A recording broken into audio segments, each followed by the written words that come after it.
Hello, everybody, and welcome into my latest live broadcast. It is Friday, St. Patrick's Day, March 17th. And today, I was going somewhere with that and I lost my train of thought. That's how you know it's live. Or is it? No, it is.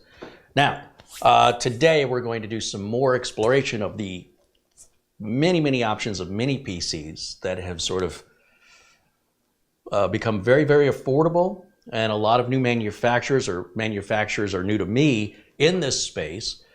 We've been focusing mainly on three of the bigger manufacturers, or the better known manufacturers in the mini PC space. And that is, of course, our friends at Miniforum, which we'll be looking at today, Ace Magician, and B-Link. Now, there are many other manufacturers of mini PCs. However, these three are special to me because they offer something unique. They're not just rebadging the same old stuff. So Miniforum, for example, has a lot of unique design characteristics that you simply don't find anywhere else. And I want to thank Phil over at Miniforum for sending us today's review computer, which is a UM773. Now, I have been exploring lately a lot of the inexpensive, cheaper options of the mini PCs. You can pick them up starting at about $169 with an operating system installed, typically with Windows 11 installed. And those are just entry-level machines, good for everyday, typical consumer use. But if you're a creator or if you're a gamer, you need something more powerful than that, and that's going to cost you more money. So I'm going to segregate them into three tiers: your budget or entry-level mini PCs, your mid-range PCs, and then your high-end enthusiast mini PCs. Now, as the expense goes up, so does the power consumption. Sometimes the size of the case actually gets larger as well. I've seen some mini PCs that were pretty large. The Intel Nook, which was the first mini PC that I've ever explored, was in 2013, in April of 2013. So we're nearly 10 years from my first experience with the mini PCs. And that original one from 2013 still works today, though it's only a Core i3.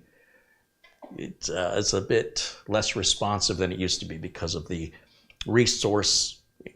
amount of resources modern antivirus and modern Windows takes to run smoothly. So, well, it still works, it's not as useful because it's not as responsive. But that being said, we also have the upcoming sunsetting of Windows 10. And when I say upcoming, we're still almost 3 years away before you have to worry about anything. Mid-October 2025 is when support ends for Windows 10. So you definitely want to be into Windows 11 or some other supported operating system by January of 2026 at the latest. So if you're looking at these mini PCs today that come equipped with Windows 11, you're good to go indefinitely until some other requirements change, which are not here yet. So that being said, this is a mid-range. I would consider this a mid-range mini PC. And we're going to take a look at the specs here in just a moment, but I want to take a second to say hello to everybody. And I see our good friend, Buster, known as Peter Laycock, in the chat room, contributed 10 pounds and also an Amazon gift card earlier. He says, "Good evening, Carey and Marlena and everyone in the chat. All the best from Bonnie, Scotland, where the temperature in Edinburgh is 48 degrees Fahrenheit, which is 9 degrees centigrade." Hey, thank you so much for checking in with us. Hope you're doing well. And I'm going to start naming the show after Peter Laycock at this point. He's very generous. And always good to see our friend from Scotland here in the chat, although we have several, don't we? But speaking of generosity, a super chat contribution just came in from Ferris for $5 and says, "Hey, Carey, I hope you've been well. I love the content around these mini PCs. Keep up the great work." Well, thank you, Ferris. I'm trying. I have yet more mini PCs to review coming up. After a while, I'll switch it up to something else. I've got that big 13900 KS system to build. We'll bring Mitch back to help with that. So a lot of content coming your way in the weeks ahead. So I want to focus on what today's review is about, which is a what I consider an upper mid-range, sort of at the top of the mid-range, mini PC from Miniforum. Now, if you look in the video description in today's video, you will see the link to this product there, and I'm just going to show it to you. I'm going to switch over on my browser, and let's go to my window capture mode in the OBS software that I use to broadcast, and I will tell it to show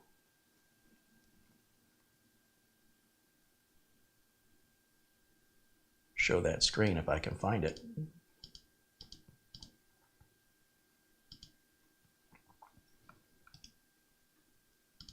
Bear with me here just 1 second.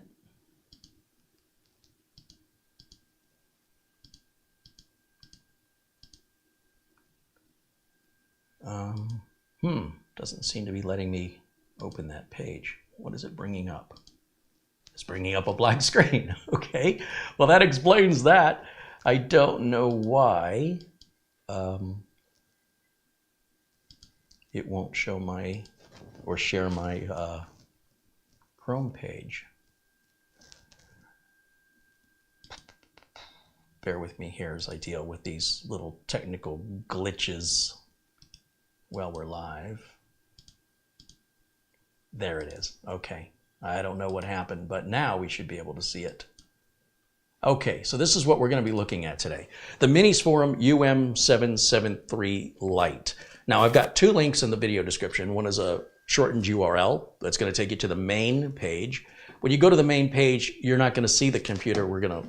It defaults to a version of this that's not out yet that you can pre-order. It's also a bit on the feminine side with pink and some sort of flowers on it. So don't let that confuse you if that's where the link takes you, because if you click the next item down, you'll see the next few pictures down are what we're looking at today. This is just a version of that, or SE version. And then of course there are different configurations, and you'll notice that's going to be the same here when we look at what is essentially the same exact computer with a different case on it. And as you can see, they have two different versions. We're doing the LITE, the Lite version, which is a Ryzen 7. So that's, like I say, it's at the upper end of the mid-range or the low end of the high range. It's like right in the middle there. It sells for $529 if you configure it with 16 gigs of RAM with a 512 gig solid state drive. You can get it bare bones, meaning you have to put in your own RAM in your own solid state drive for just $409. And of course, they have an option for 32 gigs of RAM and 512 storage, or 32 gigs of RAM with a terabyte storage, or 64 gigs of RAM. And you can see as I'm changing these boxes how the price up here is changing. And then of course, you can get it with power adapters designed for the US, Australia, or the UK. And it does say if you're in Europe to click here to go to that website, and Great Britain, and what is IE? Ireland? Anyway, so they have different websites so that the currency rate and you're not paying any conversion fees when you're buying it.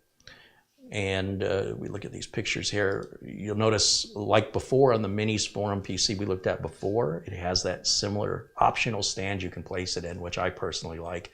I've never seen that from any other mini PC manufacturer.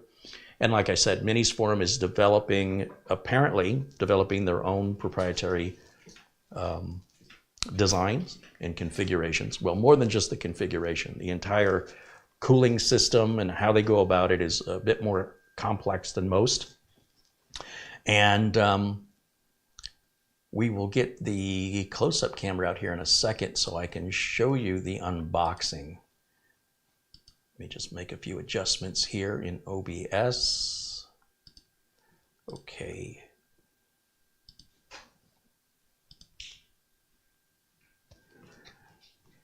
Hello to Mark Leibowitz and Green Dragon, Rob Dvorak and Patrick Manny, Gil Garcia and Paul Garrett, Kevin Crowley, our friend Rick Lakes, Sarge Tech, Shamim Kushwarz, I'm going to pronounce this, Shamim Keshavarez. American Legend and Seven Snow say hello. There's Kurt Schlegel and Chris Johnson. AV3, Luke Greenia, Garfield Rupe, Bradley Morris says hello. Arto Rusenin, Gary Tatum, Wayne Pierce, Carlos Hernandez, David Chandler, Pete Tracker 34.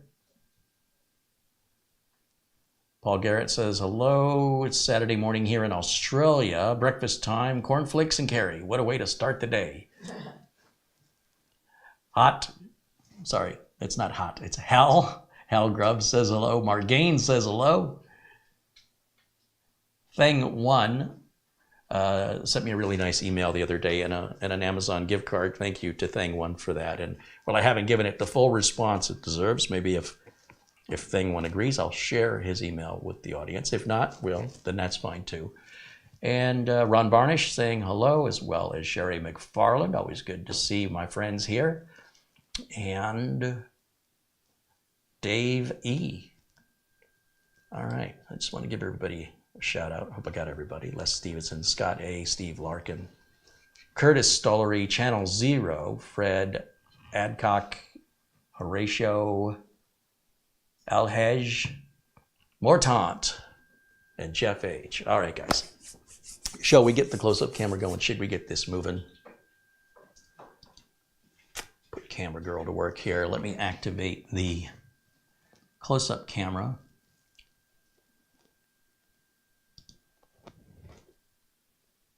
Okay, come on over. You're active.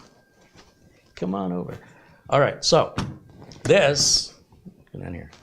This is how it's shipped. One of the things I like about these is, if I'm shipping a computer, these are much smaller and lighter to ship. Also, there's really nothing to break in this. The only moving part this thing has is the cooling fan for the CPU, and it's much like a laptop cooling solution. So my anxiety about, is it going to arrive without damage? And what's it going to cost me to ship? All that goes away with these. And you're looking at essentially the same processing power as the equivalent desktop. And they end up being not only smaller, taking up less space, running cooler, but also being less expensive than an equivalent desktop. I mean, price one out yourself. Price out a motherboard, the same CPU, same amount of RAM, same amount of storage, with a power supply, Windows 11, a cooler. What am I missing? Wi-Fi and Bluetooth, that's all in here. And the sticker here just kind of gives away that what it's got is 16 gigs of RAM and 512 gig of storage. On the back, they've got some information about a service. This company is based in Hong Kong. And this is what they call their Venus series. Now, for full disclosure, the folks at Miniforum did send this PC to me, but they are not paying me for this review. Furthermore, if you click on any of my links that take you to Amazon, I make a small commission. You don't pay any more, and I don't know who you are that's making the purchase. I can only see what was purchased and when, so I know what the commissions are owed to me from Amazon. It's a nice anonymous way to support the channel, or if you prefer, you can order directly from the folks at Miniforum. Now, this particular model I did not find on Amazon as of today, so the only way I think you can get this is through Miniforum directly. Now let's open it up and see how they pack it up. I did open this earlier to just go through the Windows updates, so you guys don't have to be bored out of your mind watching Windows Update itself. That's true of any new PC. As soon as you get a new PC, you should always, once you hook it up, first thing I do, go to Windows Update, let it get all the updates, reboot and repeat until there are no more updates. We do not recommend customers remove the CPU cooler themselves. The folks at Miniforum, remember I said they had a unique way that they cool, and that is through using liquid metal. And the problem that I have with liquid metal is that over time it can oxidize, and then it actually can be less efficient than regular thermal compound. But Phil at Miniforum, he reassures me that the application method that they use reduces the chances of that happening, and if it does happen, it extends that. So it's with most liquid metal applications that people do themselves, they're going to have to redo that in a couple of years. Miniforum is saying the way that they apply it is very unique, and that it's designed to last for the lifetime of the PC. All right, so back to the box here. What we've got, to give you some perspective of size,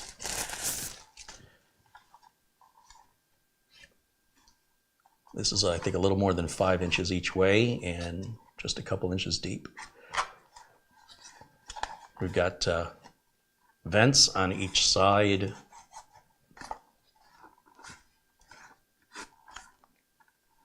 This is apparently the front. We've got 2 USB 3s over here, it looks like.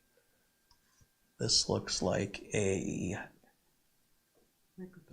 headset. And then that's just headphones there. But that could be just a microphone or a headset, which includes speakers, basically, right? Because if you're wearing a headset, you have speakers and a microphone on your head. There's our power button right there. And I guess this little hole here is where you stick a straightened out paper clip to reset it if it ever hard locks on you. Now, I haven't had to do that on any computer with Windows 10, quite frankly. And I imagine since Windows 11 is mostly just Windows 10 with a different skin on it, I don't think people are going to be needing that reset switch. So I'm glad it's recessed so you don't accidentally press it. Now looking at the back, you'll see we've got a lot of USB ports, a couple USB 3s, a couple USB 2s, 2 HDMI outs. So that means with the 2 HDMI outs and that USB Type-C, we could do 3 monitors simultaneously out of this bad boy. We've got a gigabit Ethernet connector, which is the Intel, I think it's the 225V, and our barrel power connector there. And then this little slot right up here, that's for a Kensington style lock. That's if this was in a place where you're worried somebody might steal it. So you just insert the Kensington style lock into the hole and turn the key, and it has a little, almost like a deadbolt on a door, springs out on each side. And the other end, it's a steel braided cable, and the other end you would secure to something that's bolted down. So there's no way anybody's taking this without breaking it. You'd have to, and I don't know if you even could break it. It might be easier to just cut through the Kensington lock at that point. So in any event, it's very well equipped with I/O. It's got some decent weight to it.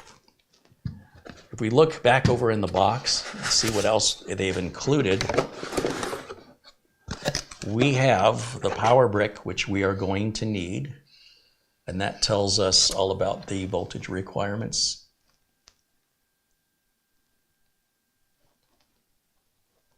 It uses a standard PC power cable to go to the brick. I really like that a lot because that's a pretty standard cable. Anybody with a computer probably has these laying around. And you'll see they've given us the US version of the plug. We've got a short HDMI cable here, and that's if you want to mount this to the back of your monitor so you don't even have to see it. People will think you've got some kind of an all-in-one. And most HDMI cables people have are 5 or 6 feet long. This is nice that it's a shorter cable. Here's our little base, which of course is optional. I like it. I think it gives Miniforum a unique way to stand out in much the same way that automobile manufacturers have a unique grille design on the front of the car. You can often tell from looking in your rearview mirror if you're, what make of car that's behind you. So there's the little stand. And then finally, we have a couple rubber feet here, which I suppose, it looks like to open this up, we have to remove the rubber feet. I'm not a fan of that because what happens when you need to open it again, I wish they had drilled some holes in the bottom through the rubber feet so the rubber feet did not have to come off.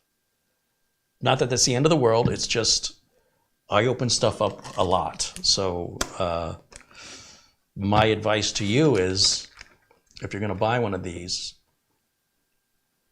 just keep that in mind, that if you've got to open it, you're going to have to find a way to reattach these feet. If you use your spare feet, then I suppose you're going to have to get creative with how you're going to glue the feet back. We've got our VESA bracket. As mentioned, you can mount this to the back of a monitor that supports that. And we've got some screws in here, and it looks like the screws are both for mounting the VESA bracket to the back of the computer with these holes in the middle, as well as screws for what appear to be the addition of a 2.5-inch solid state or mechanical drive. A 2.5-inch storage drive optionally could fit in there. Now, what you should know about these mini PCs is typically everything's, if you're familiar with computers, then it appears from the ports that, that in many cases the CPU is on the bottom. But as you can tell with the vent holes on the top, and you can kind of even look through the vent holes, the CPU fan, it looks like, kind of get in there, faces up. And sometimes on these mini PCs it's on the bottom. So just be aware of that. And whatever you do, don't block the vents. It's very important on these upper end mini PCs. They are going to generate some heat because they generate more performance, which requires more power.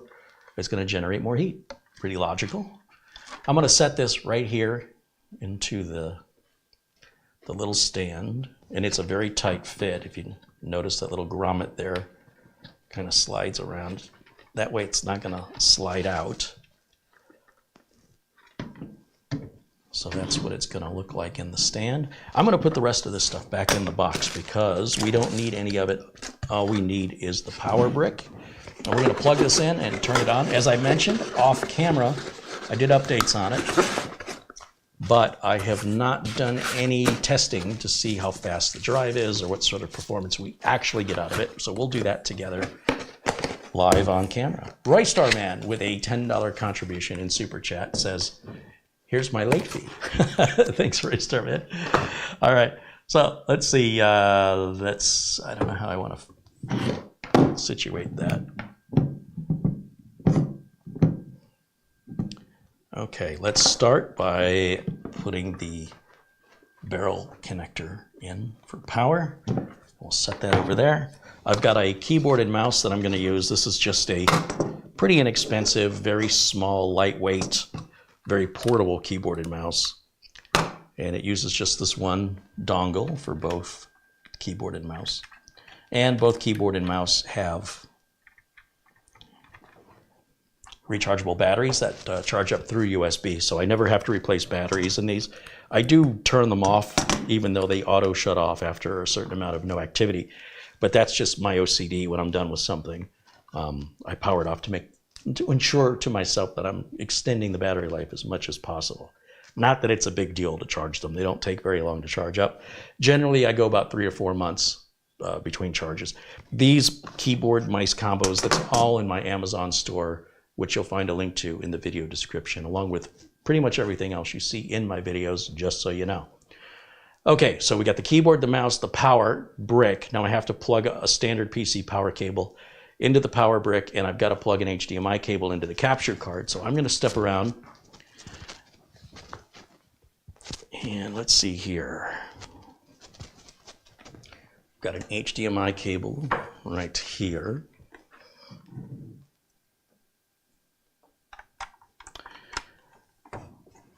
We can plug it into the network right there.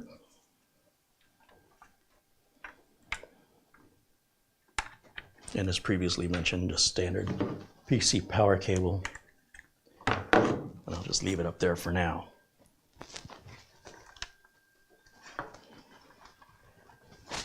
Now I'm going to switch over to the HDMI input for the mini PC so you guys can see how long it takes to boot. Wrong mouse, Carey. I have to come over here and use this one. So I'm going to go back to camera 1. You're clear, thank you. And I'm going to turn on the HDMI input, and then I'm going to take camera 1 and I'm going to put it up here in the corner. Oh, that ought to be good. All right, we'll see what it takes, how long it takes to boot. Here's the power button. If you listen very carefully, you can hear the fan spin up and then it slows down just like a standard desktop PC would do. We get our Miniforum post screen. You'll see that Windows is loading. And there we are with Windows 11. Let me go full screen so I can see it on my side. And as you can see, I've done the standard routine on this with the VLC media player that I put on all PCs, my Uncle Carey's Windows 10 optimization tool, which does work in Windows 11. I don't know how helpful it is, but nonetheless, that's there. And let's see what we've got installed here. AMD Ryzen 7 7735HS with Radeon graphics at 3.2 gig. 16 gigs of RAM, 13.7 gig is usable because the built-in video card needs to borrow memory from your system. It doesn't have its own. The machine comes with Windows 11 Professional, and you'll see it's version 21H2. Is that right? Is that the latest? I was thinking the latest was 22H2. I'm getting old and confused. I'll tell you what, let's quickly go to Windows Update and make sure that it's not going to offer us a big Windows update here.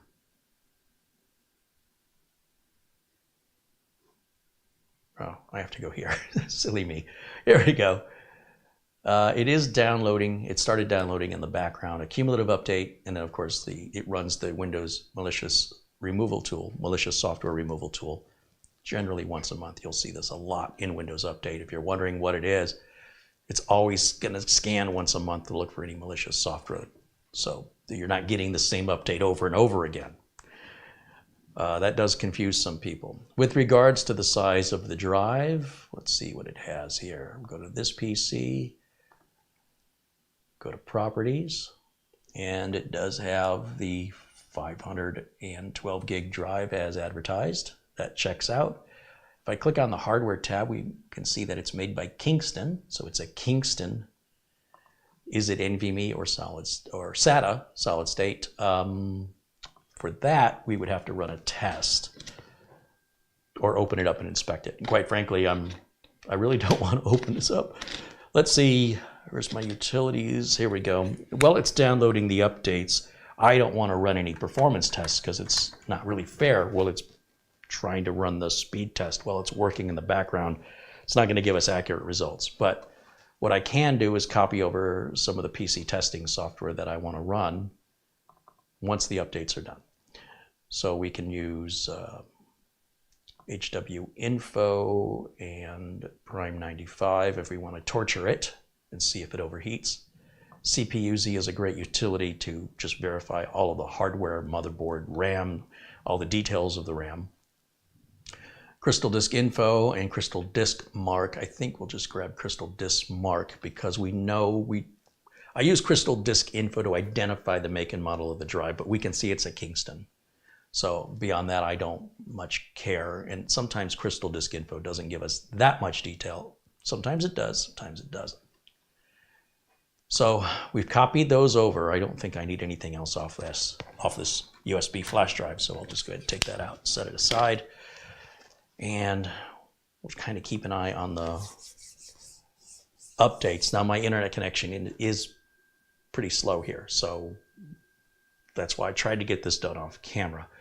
But in the meantime, since I want my tests to be accurate, I want to wait for this process to finish, and I want to do the updates just in case they have some improvement in performance.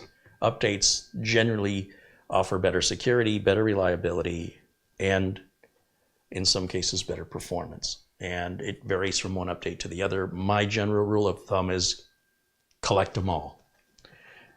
And then once you have all your updates in place, I've not made any changes to the BIOS. Everything is as set from the factory. We'll see how it runs. And if it gets loud, and if so, how loud. Does anyone have any questions about this unit or about mini PCs in general while we're waiting? And I'll do my best to provide an answer. I may not have the answer, but also be sure and watch the chat room, because many of our chat participants are brighter than me and may have the answer right there on the top of their head, or might be more familiar with the unit. They might even own one of these and can tell us more about it than I can. So I encourage, if you're watching live, to jump into the chat room and say hello. We have a very friendly chat room. We have an amazing, absolutely amazing community here. That's, you know, as far as I'm concerned, the most valuable part of my whole channel is the community. And we'd like, all of us would like very much to continue to grow the community with other like-minded, supportive individuals. If you're a kind person, come on in. Be nice. You're welcome to stay as long as you like. Doesn't cost you anything. On the other hand, if you're looking to challenge, if you are looking to prove how smart you are, wrong place for you. We don't care about any of that stuff. We only care if you're nice. That's all that matters. We don't care your age. We don't care your gender. We don't care your religion. I don't care what country you're from. None of that matters, as long as you're nice. So it's a strange thing to have to request, but this is how it is in 2023. Let's see, jumping back in the chat. Les Stevenson says, happy St. Patrick's Day. Yes, back at you. I don't have anything green. I had this shirt with my logo made, I think 2 or 3 years ago, and I didn't like the color. And I decided to wear something different. I thought I had one in green, but I don't. And it's very tight. It's very uncomfortable. But it's camera girl likes it, so there you have it. Let's see.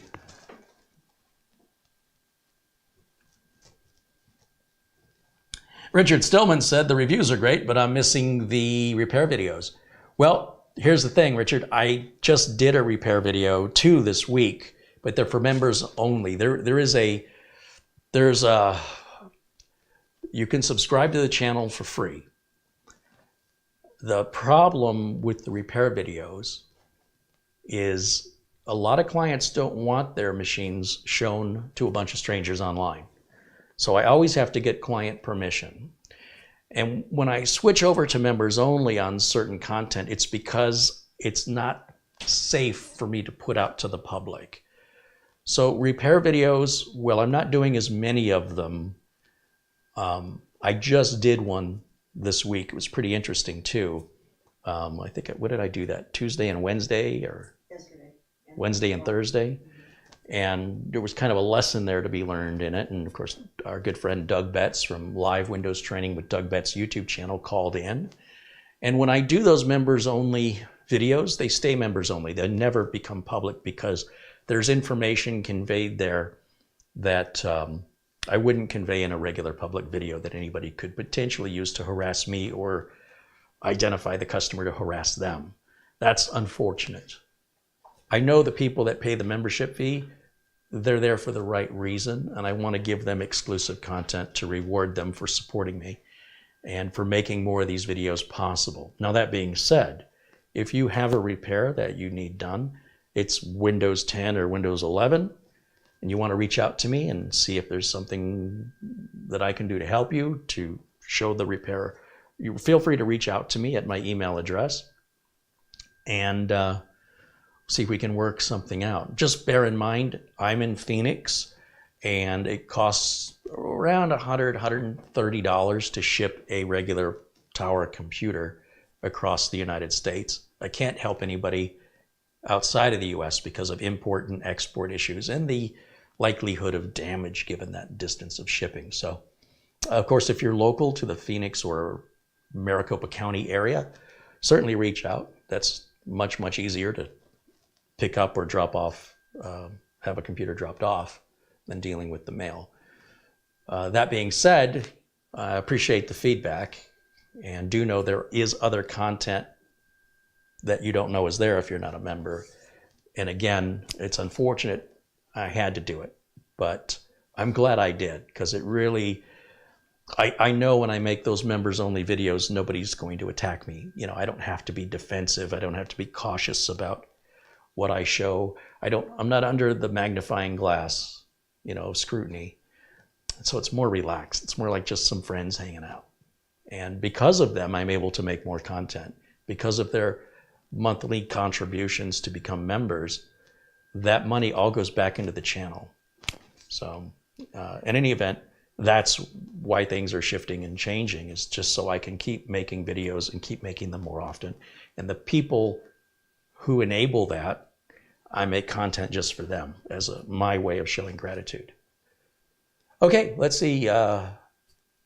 Garfield Rupe said, I'm sure I saw an Ace Magician mini PC for 2 different prices. One was $899, the other was $440. I then saw one on Amazon. I'm sure they were both gaming PCs. I don't think I've gone bats. So all these manufacturers, Ace, Magician, Miniforum, and B-Link that I've been focusing on, have a variety, a catalog of mini PCs that they make to accomplish different categories, or to accomplish different tasks, needs, desires, and budgets of the potential customer. As a result, it's like when you go shopping for a car. You can buy an entry-level Ford, you can buy a mid-level Ford, you can buy a luxury Ford, and then you get into Lincoln, right? And I'm saying Ford, but I could literally replace that with Nissan, Honda, Toyota, et cetera, et cetera, et cetera. The more you pay, the more you get. And if there's a price difference, then it's likely because it's a different PC. You might be confusing the manufacturer, or you might be confusing how it's spec'd out. So you might see 2 identical cars and one's $30,000 more than the other one, but what you can't see is what's under the hood, or what features, and what's the word? I'm gonna just say features, horsepower, transmission type, engine size, the number of gears it has, and the transmission, whatever bells, whistles, and features it might have, like heated seats or leather seats or sunroof or built-in garage door opener. Anyway, generally speaking, in this industry, in the tech industry, you generally get what you pay for. So if you're seeing a PC that's $900 and it looks like the PC that's half, there's 2 possibilities there. The first and most likely possibility is that there's a major difference in how they're equipped. The second is that you're looking at a scalper. That can happen, especially at sites like Newegg and Amazon, when they run out of a product, but they have a third-party seller offering the same product. That becomes the default option, and it can be a preposterous price. Some third-party sellers are scalpers, and they're counting on making a sale from somebody who doesn't know what something is worth. They didn't do their research. They might wrongly assume they're ordering from Newegg or Amazon, because neither one of those companies really makes it obvious that you're not buying directly from them. However, pay attention to the specifications and how it's equipped, and it will probably become clear to you if it's just equipped differently to justify that difference in price, or if you're dealing with a scalper and that the product is not actually being sold directly by the retailer. Is Mercury around anymore? I don't think so. I don't think Mercury is. I have no idea. I haven't seen a Mercury in a long time. Find me in Hawaii says, Carey, I really enjoyed the lessons learned on the members only videos. I was on the edge of my seat and biting my nails. It should have been trending on Netflix. Well, that's very kind of you. That, again, it's a different tone, right? I'm far more relaxed. I feel like everybody's there for the right reason. And I know the vast majority of you are here for the right reason. But because it is open to the public, anybody can come in at any time who's never been here before. They don't understand what's going on, and they want to draw attention to themselves and be disruptive. And it just kind of breaks my flow, and it makes me cautious, much more cautious. So in any event, there are still repairs being done. They're not happening as often as they used to, but that's because I'm also very, very busy. I've got several computers here to finish building. I still have clients in my real job, which is taking care of my business clients. And every once in a while, a repair will roll in that I can shoot, and of course I will. There's no reason for me not to. It's great content. I love doing that content. But if it's piecemeal, if I'm just getting it once in a while, then that's something I keep for the members as a thank you for them. So hopefully that explains that. Okay, let's see. Are we waiting on a restart now? That's what Thomas MacT says. Thank you for bringing that to my attention. Let me make this full screen so I can see it. Oh yes, finally we're ready for our restart. So that slow process was because of my internet connection. It's no indication of how fast or how slow the computer is. That's on me. And the good news is the internet connection I use to broadcast these live videos is an entirely different internet connection with much greater bandwidth, much, much faster. I could not broadcast live with the other internet connection. It's obviously, you saw how slow it was to download. Its upload is even worse.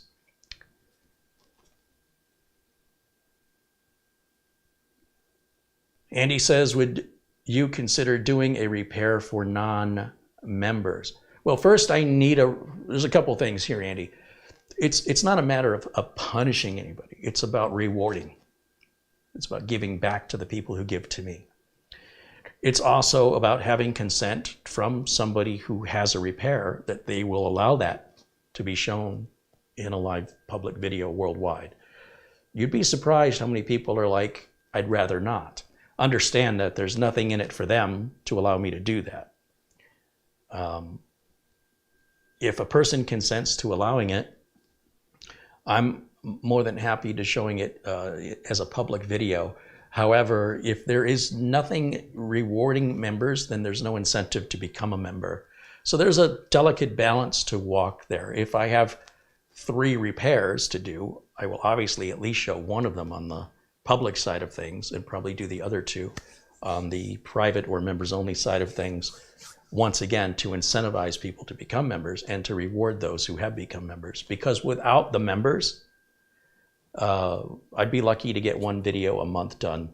YouTube revenues have fallen drastically. I'm making less from YouTube this year than I was making 3 years ago, 2 or 3 years ago. So despite the channel continuing to grow, the advertising money that YouTube brings in is divided by the number of creators they have that are monetized, and the number of creators keeps getting bigger and bigger and bigger. So the money divided gets smaller and smaller and smaller. So I'm trying to find ways to keep the YouTube channel not only alive and active, but to also take the stress off of me where I don't have any control over what YouTube's paying. I have no control over that. I can control membership fees. I can control sponsor fees. If I start taking on a lot of sponsors, then you're just watching infomercials. And that's what basically all the big tech channels do. And I don't want to do that. It's fine. Let them do it. I don't have a problem with it. So anyway, that's the situation I find myself in. And this has been working really well for me. So the answer to your question is yes. Yes, I would absolutely consider it if it's an option for me. Gerard Huff says, are members only videos live only, or can you review it later as a member? If you became a member today, you could watch all the members only videos, just like any other video on my channel. Yeah. Most of them are really intended as a look behind the scenes. What's coming up this week? What do I have going on? What are some of the challenges I'm trying to face? What are some of the repairs or stories that I'm not comfortable telling publicly, but I will share with my members? And of course, members are worldwide and they're on different time zones. So our good friend Peter Laycock, for example, it's nighttime in Scotland and probably close to his bedtime. So he generally will watch these videos the next day, but he always, not always, but very often pops in and chat to say hello. And it's really super cool that he does that. And I'm just trying to add value and again, show appreciation for the people who go above and beyond for me. In the meantime, these mini PCs, I am genuinely fascinated on how seemingly from out of nowhere, there's become a large variety of manufacturers and different models to choose from, to the point where I'm starting to wonder, if you're not a creator, and I don't necessarily mean a content creator like YouTube, but I mean a creator that you're not using your PC to write a book or to edit photos or to create something, but you're just a consumer, why would you need a full-size desktop computer anymore?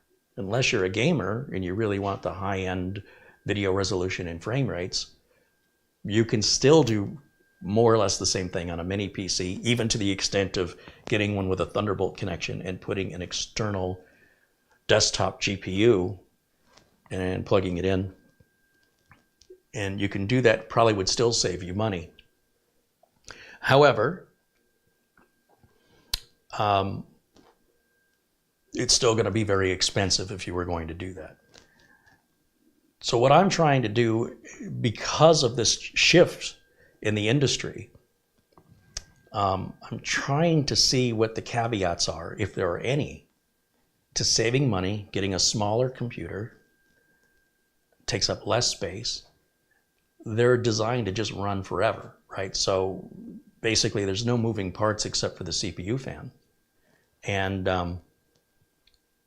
I'm sure this little mini PC is probably faster than 80% of your computers from the people. 80% of the viewers watching this video probably have a computer slower than this and 30 times larger.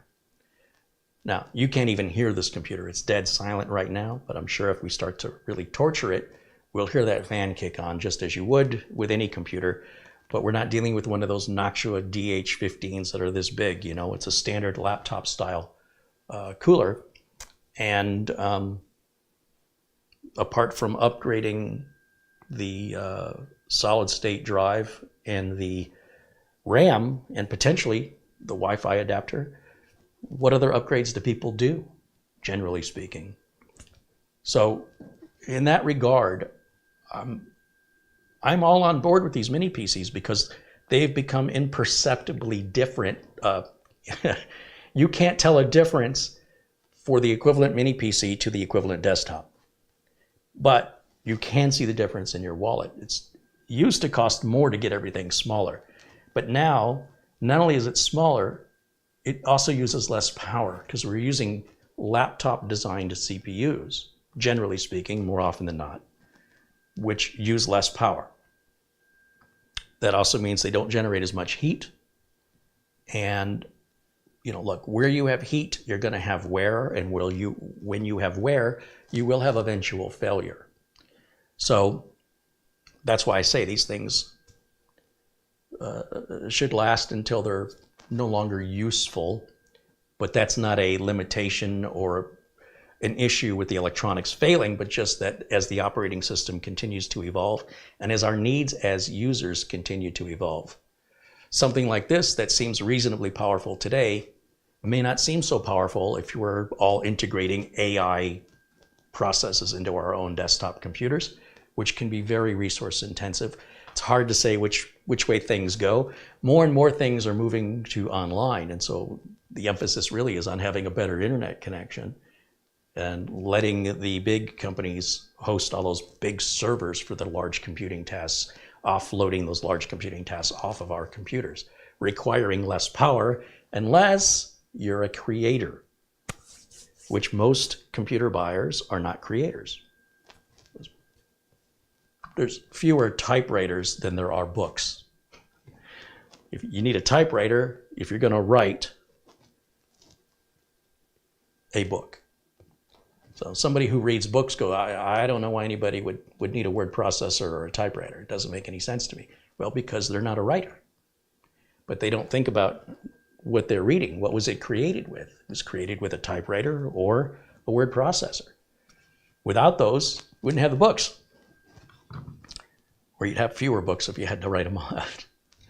All right, let's see. American Legend said, desktops are still very useful in cloud servers, but not laptops so much. Well, that's completely untrue.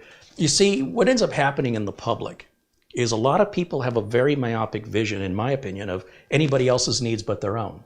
So when someone doesn't see the world around them, but instead focuses to see on what they choose to see, they come up with these completely false comments that have no evidence to back up what they're saying in reality.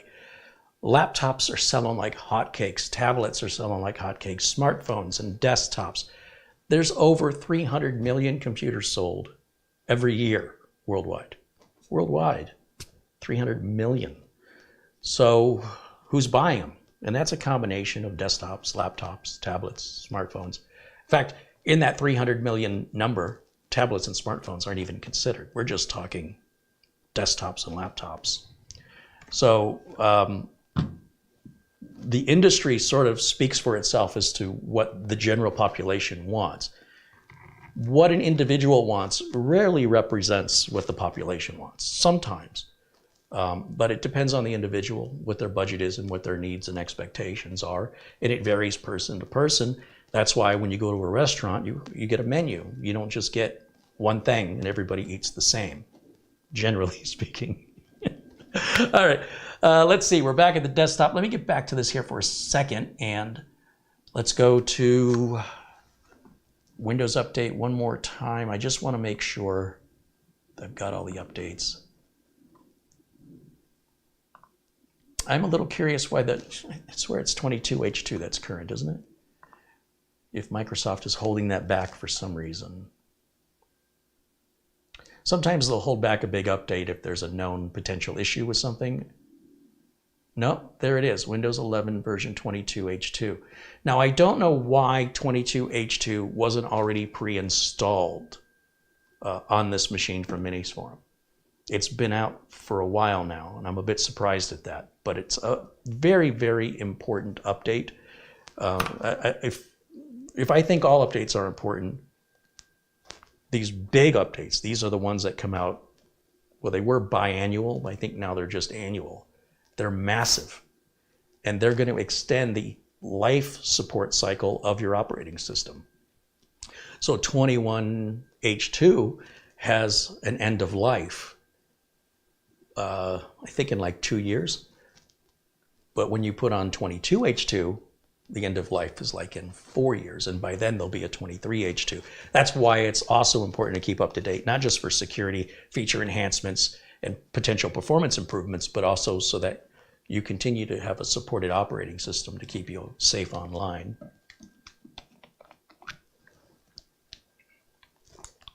Donald says AMD is doing great things as well. Oh, in his opinion, absolutely. AMD and Intel are wonderful choices, depending on what your needs are. AMD, generally speaking, is the choice of the consumer who is wanting to support the little guy, right? They don't want to go to the big guy.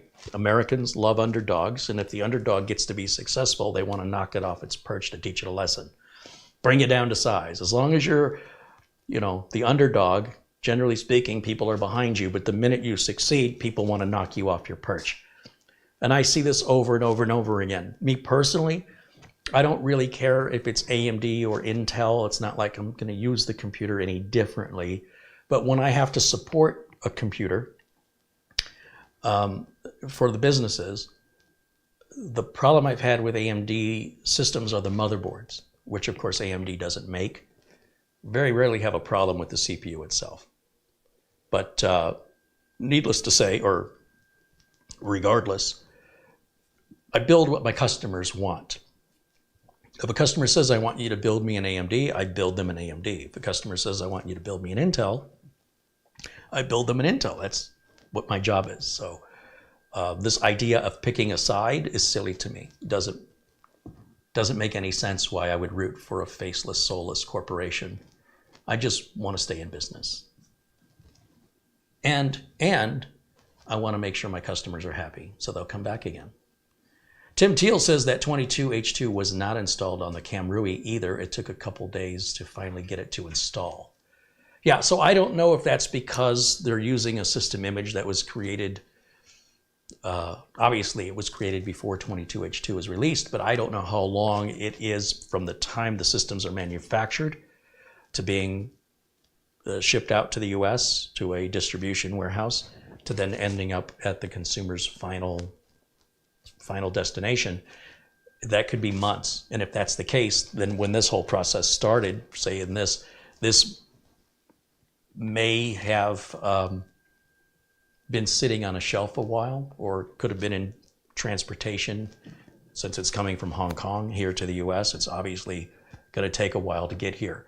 So I'm not going to I'm not going to say that's a fault on behalf of Miniforum. It's really being told to inform you on what to watch for when you buy a new computer. Pay attention to that, because as I mentioned, the updates are very, very important. Now, generally speaking, you will get the updates automatically anyway. However, I prefer to just go to the Windows Update setting in the control panel, or application in the control panel, and get those updates manually, so I'm not interrupted in my work with a little pop-up that says your system's been updated, and it'll restart during normal, whatever hours you've got it set to restart at, or you can restart it now.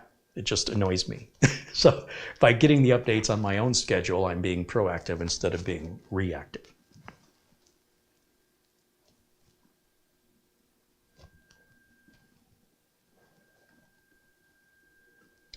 When are Zen 4 mini PCs going to appear?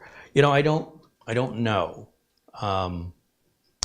Fair question. I think, like with Intel, the 13th gen laptop processors, Dell only last week, I think, released the 13th gen XPS laptop, and they only have one processor as far as I know, one 13th gen processor.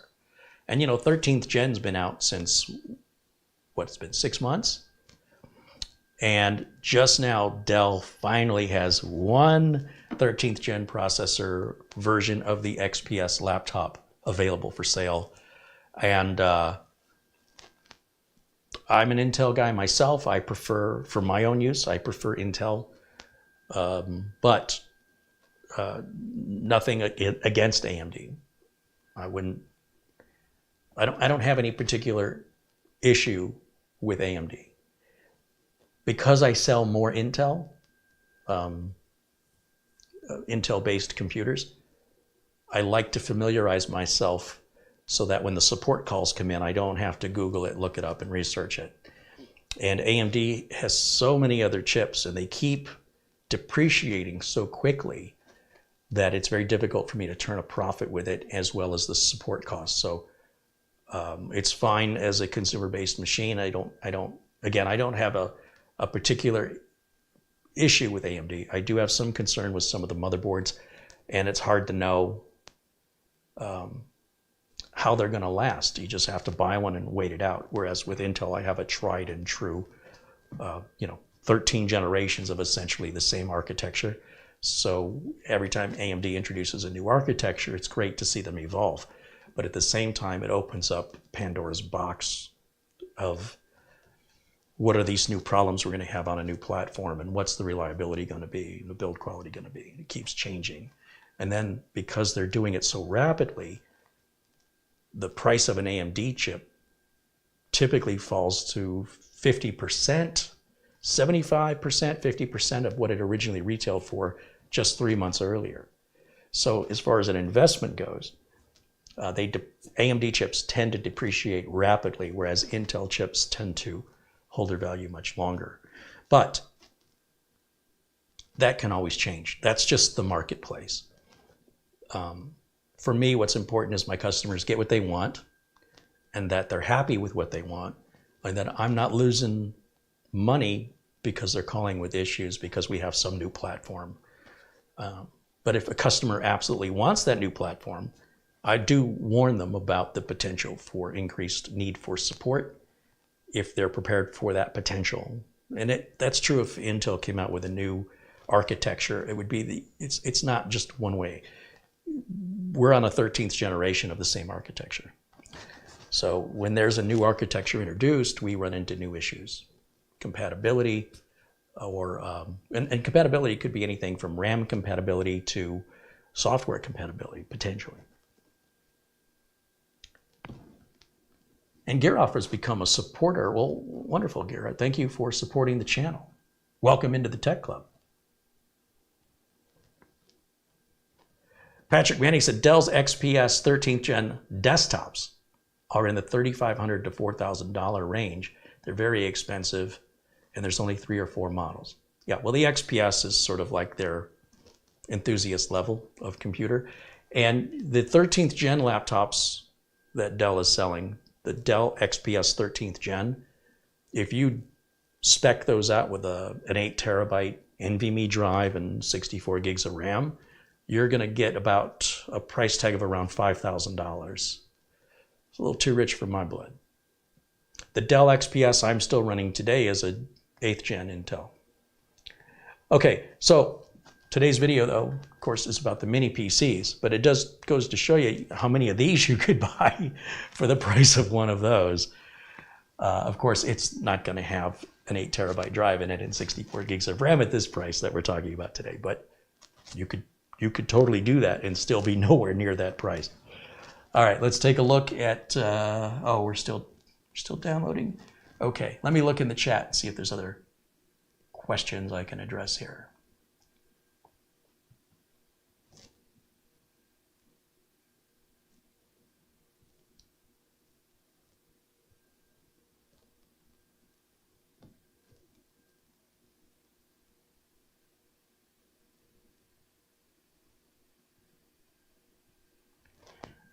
We could Google the question regarding Zen 4.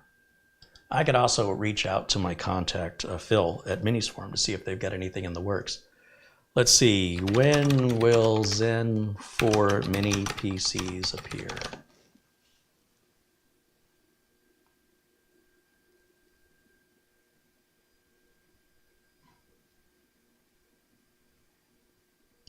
ASRock mini PCs with Zen 4 and Intel Raptor Lake are supported on the ECC database. So that's the database that verifies the RAM compatibility. But these are pretty large though, what I'm looking at here.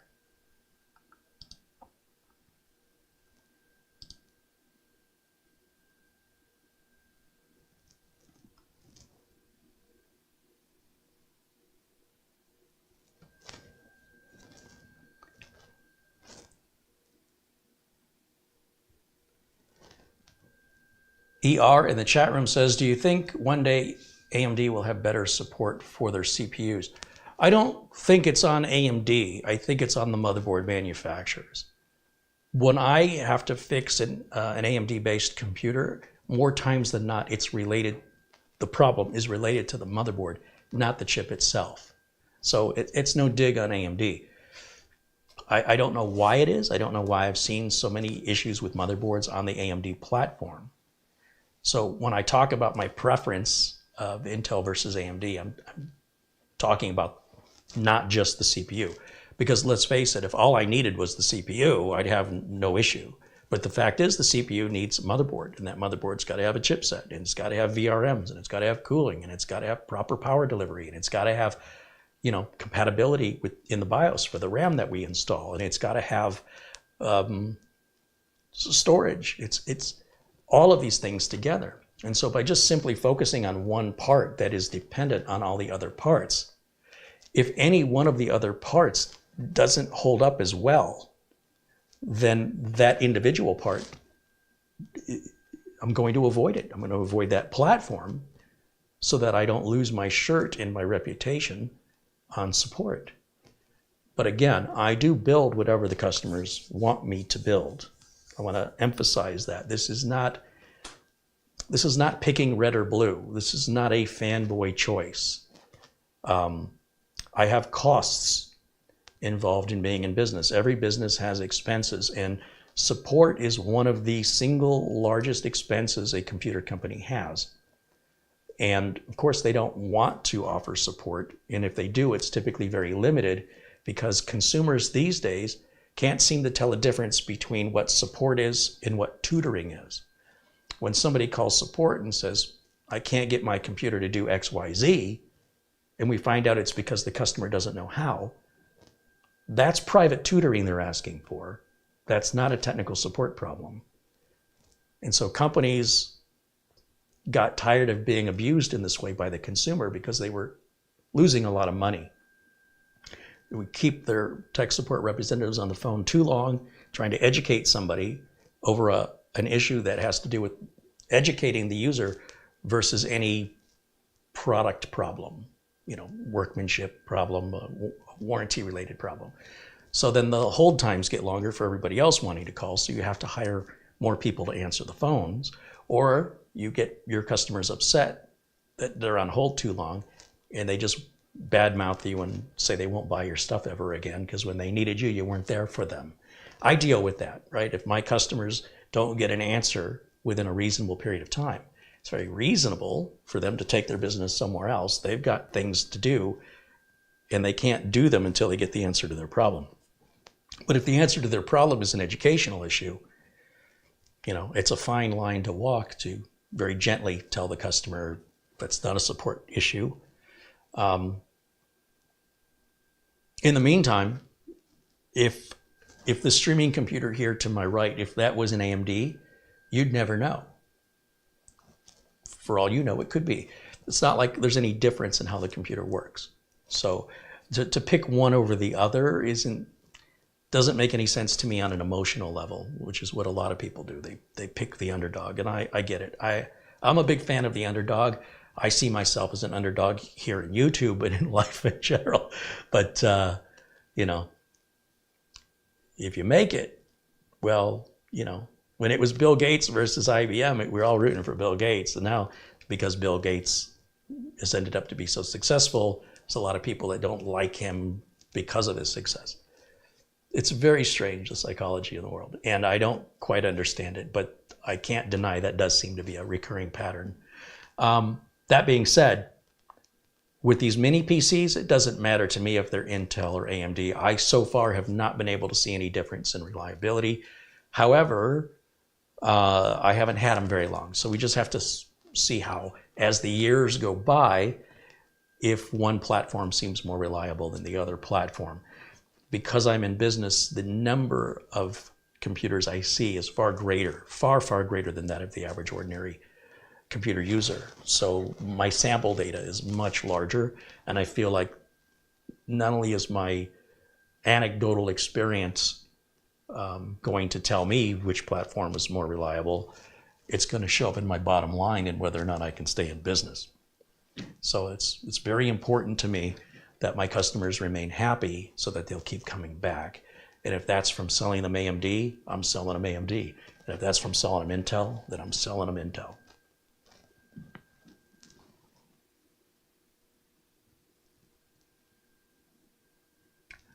Al Perez says, thanks to Carey's links, I purchased Windows 10 Pro at a lower price and then updated to Windows 11 Pro for free. There you go.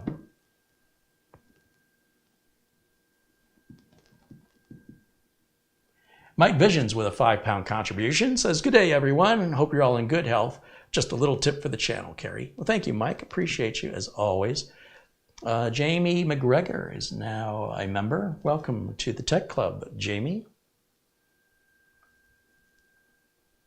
Rick Lakes contributed $10 in Super Chat. He says, happy Friday and St. Patrick's Day. Thank you, Rick. How you liking the mini PC, Rick? Right Star Man. Oh, we mentioned that one. Said there's his late fee. Alan Lindas with a $7.77 Super Chat. Said, here's my late fee.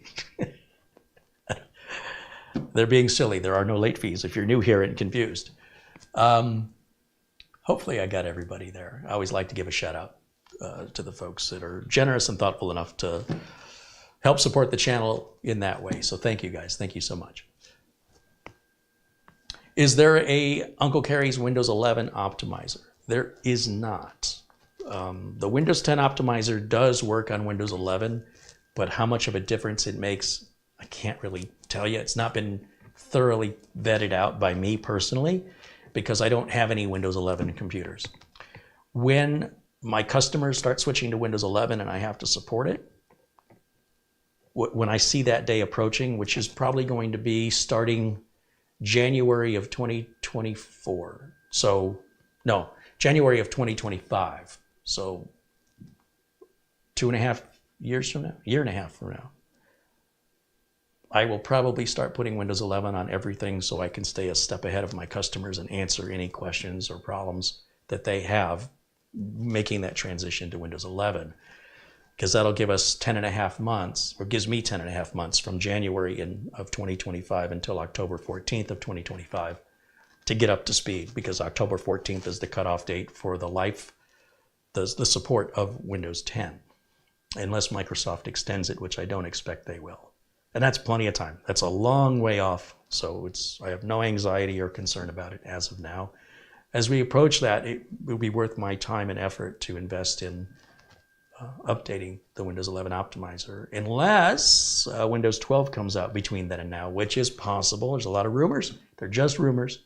But if it happens, then I would be wasting my time on anything for Windows 11, because we would just leapfrog from 10 over to 12. So again, by waiting to see how the market and what Microsoft does, how the market responds, Windows 11 has not been widely adopted.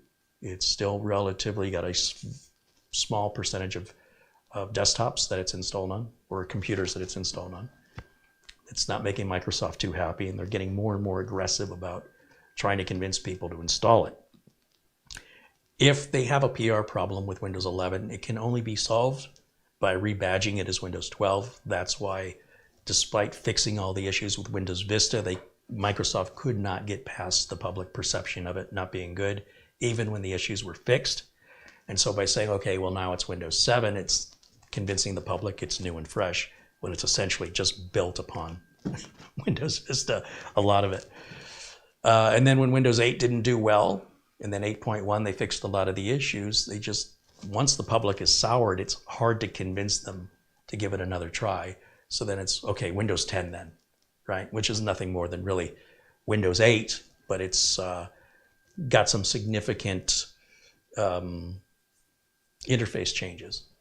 But the core of the Windows operating system hasn't changed much since Windows 7. That was the last major big OS improvement. And everything else is sort of built on, expanded and built around that core.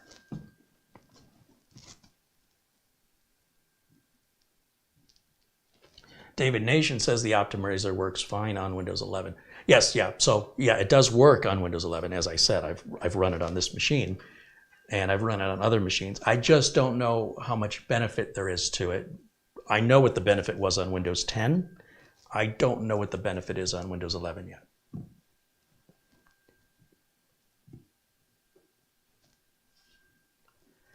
Okay, let's see how we're doing on this. Is it still downloading that? Yeah, it's still downloading that. Okay. All right, so again, while we're waiting on the download, if you have any questions, comments, anything you want to talk about, we'll do that while we're waiting. I thought I had done all the updates off camera, so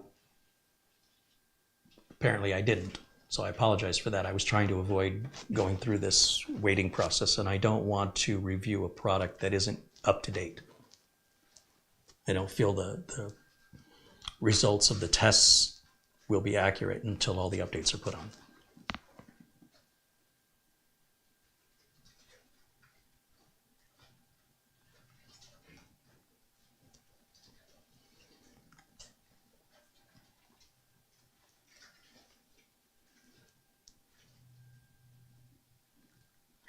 Brian says he's got 2 PCs with Windows 11. Sure. A lot of people have Windows 11. It just doesn't make up a very large percentage of desktop operating systems. That's not to say nobody has it. Certainly don't imply that from what I said. There's just not as many people have Windows 11 that have Windows 10. So Windows 10 is the sort of the 800-pound gorilla. And there's no reason for anybody to upgrade to Windows 11 so far as I can tell. There's also no reason, if you have Windows 11, to downgrade to Windows 10. They're nearly identical except for how they look. There's some minor changes, but for most people, those minor features that are added in Windows 11, your average consumer isn't going to benefit from them. Microsoft seems to feel otherwise, and of course enthusiasts will often feel otherwise. But your average consumer, they don't want to have to relearn where everything got moved around, and putting any pressure on them to upgrade to Windows 11 this early, when they have until October of 2025, seems like a lot of anxiety and fear mongering over nothing. So if you buy a new computer, it likely will come with Windows 11, and that's fine. I wouldn't downgrade it to Windows 10. And if I have a Windows 10 computer, I would not upgrade it to Windows 11 until sometime in or after January of 2025.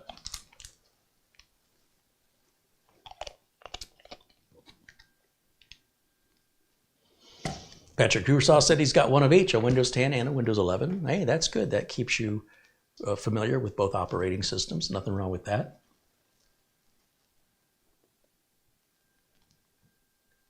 Patrick Doyle says, watching your video live is making me feel better after testing positive for COVID. Well, I'm glad I can keep you distracted and entertained as you write out the, 2 weeks? You got to sit through it, but hope you'll feel better soon. And let's see. Yeah, our download is painfully slow today, unfortunately. Rick Lakes mentions the mini PC he received came with Windows 11. That was the one we reviewed here, the Ace Magician or Camrui. Most of the new computers being sold today are going to come with Windows 11. It's a contract Microsoft more or less forces the hands of the manufacturer because they want to increase their market share of Windows 11. So they sort of force it on to the manufacturers, whether they like it or not, for better or for worse. But just because that's what's coming with new computers doesn't mean there's any incentive for you to have it on your existing computer. If you put Windows 11 on, it's fine. I'm not suggesting you should avoid it. But at the same time, I don't see any benefit from having it. So, if it's something to do, to occupy your time, have fun.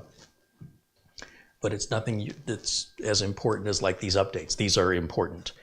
Whether or not you upgrade from 10 to Windows 11 is not important and likely won't make any difference in the operation or capabilities of your computer until October 14th of 2025, at which point you're going to need to stay supported to be secure online. And then that will be the reason. Unless Microsoft comes up with an update that enables Windows 11 to do something that Windows 10 doesn't already do. For that, we're all still waiting.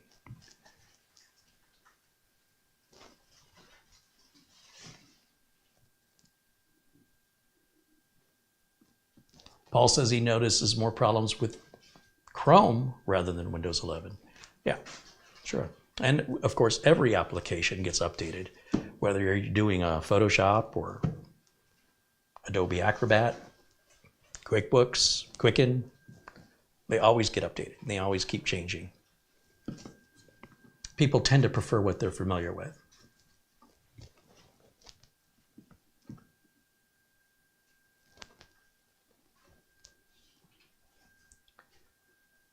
All right, I'm going to just take another look here.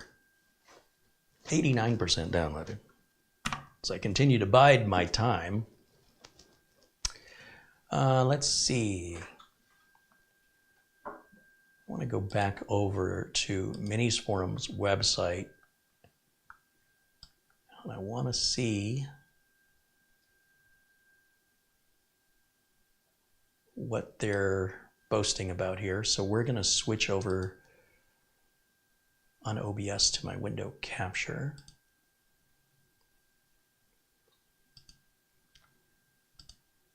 And this is all about this computer, the UM773. This is the AMD Ryzen 7 7735H.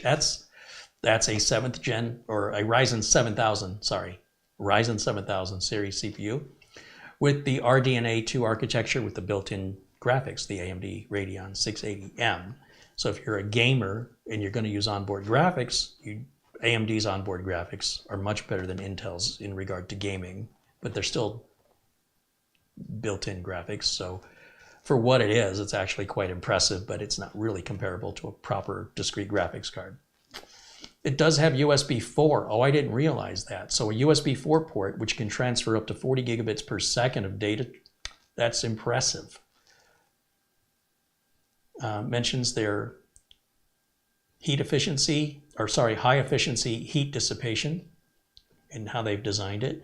If we continue to scroll down through the website here to explore their images, which are nice close-up images, we can also see that they talk about the CPU having 8 cores and 16 threads with a frequency of 3.2 gigahertz that can go turboing up to 4.75, which is insane. And has a DDR5. Oh, that's good. I didn't realize it had DDR5.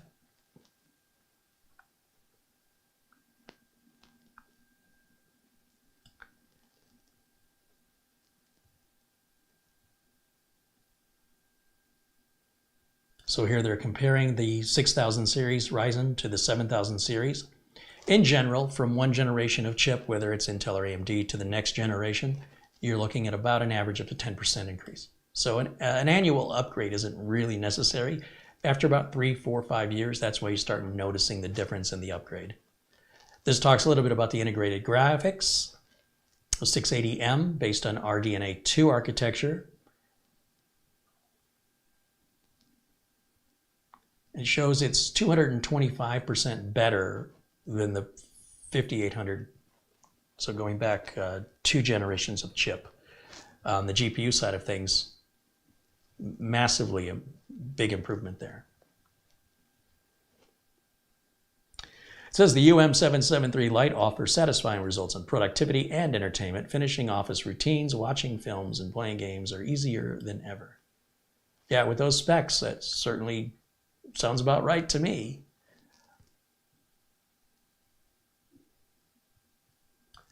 The UM773 Lite continues the upgrade-friendly design, the dual SO DIMM slots for DDR5, an M.2 2280 PCI 4.0 solid-state NVMe drive, and an available 2.5-inch slot for SATA 3.0 storage.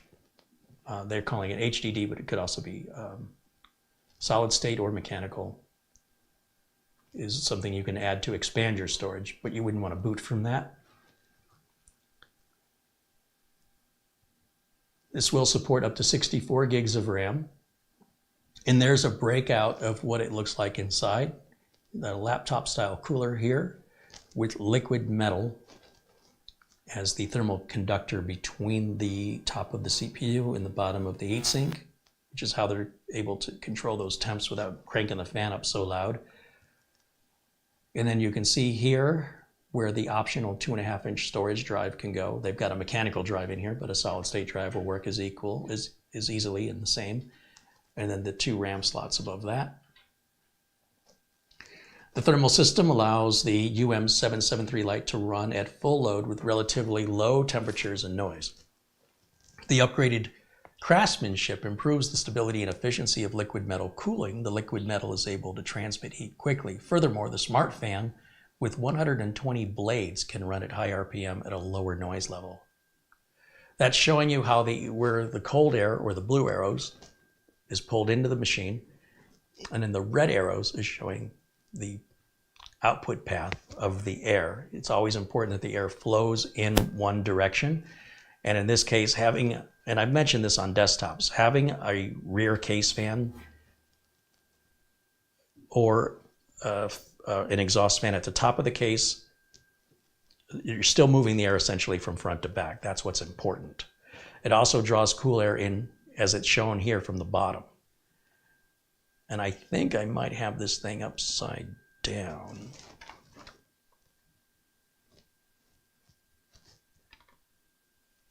No, that's right. So the hot air, yeah, I can feel the hot air coming out of the top of it.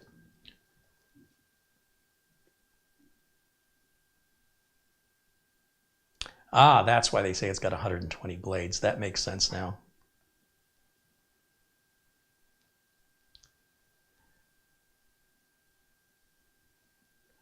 The USB 4 port offers data transfer speed, as I previously mentioned, at 40 gigabits per second, but it also supports an external display up to 8K at 60 hertz. It's pretty cool. And it also supports a portable monitor, meaning that it can provide power to the portable monitor as well as the display all on that one cable.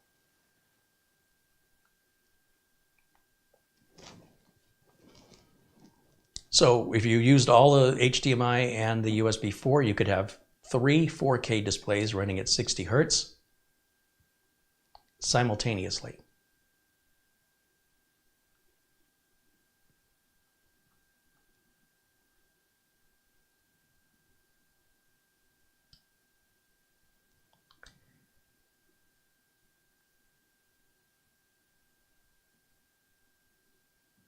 Oh, that's a 2.5 gigabit LAN Ethernet port on the machine here.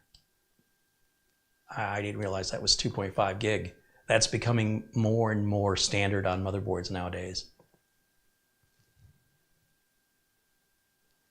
So apparently this is not a reset button like I thought it was. It says it's a dynamic microphone. So it's got a microphone built into it. Huh.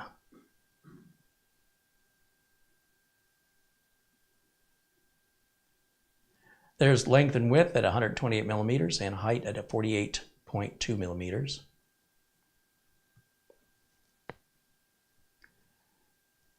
And this is all your fine print. And it's it's a relatively new product, so that's why you're not seeing any reviews on it yet.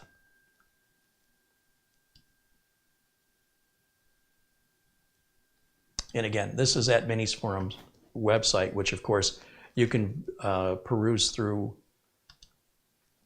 in my case, the US warehouse to see what options are available. You'll see that Miniforum has a lot of very unique designs. It's not like they're just changing the internals. They're changing the enclosure, different size enclosures, different color enclosures, different heights, thinner enclosures that perhaps may not have room for a 2.5-inch drive if that's nothing you need, or you need more USBs. And you want them all right next to each other. There's lots of variation in design to meet the needs, the individual needs of the purchaser, of the consumer, as well as the needs including budget. There may be models available in Europe that are not available in the US, and of course vice versa, for various reasons. So make sure if you're looking to buy one in your country that you're looking at the right warehouse, basically, of what's being sold in your country.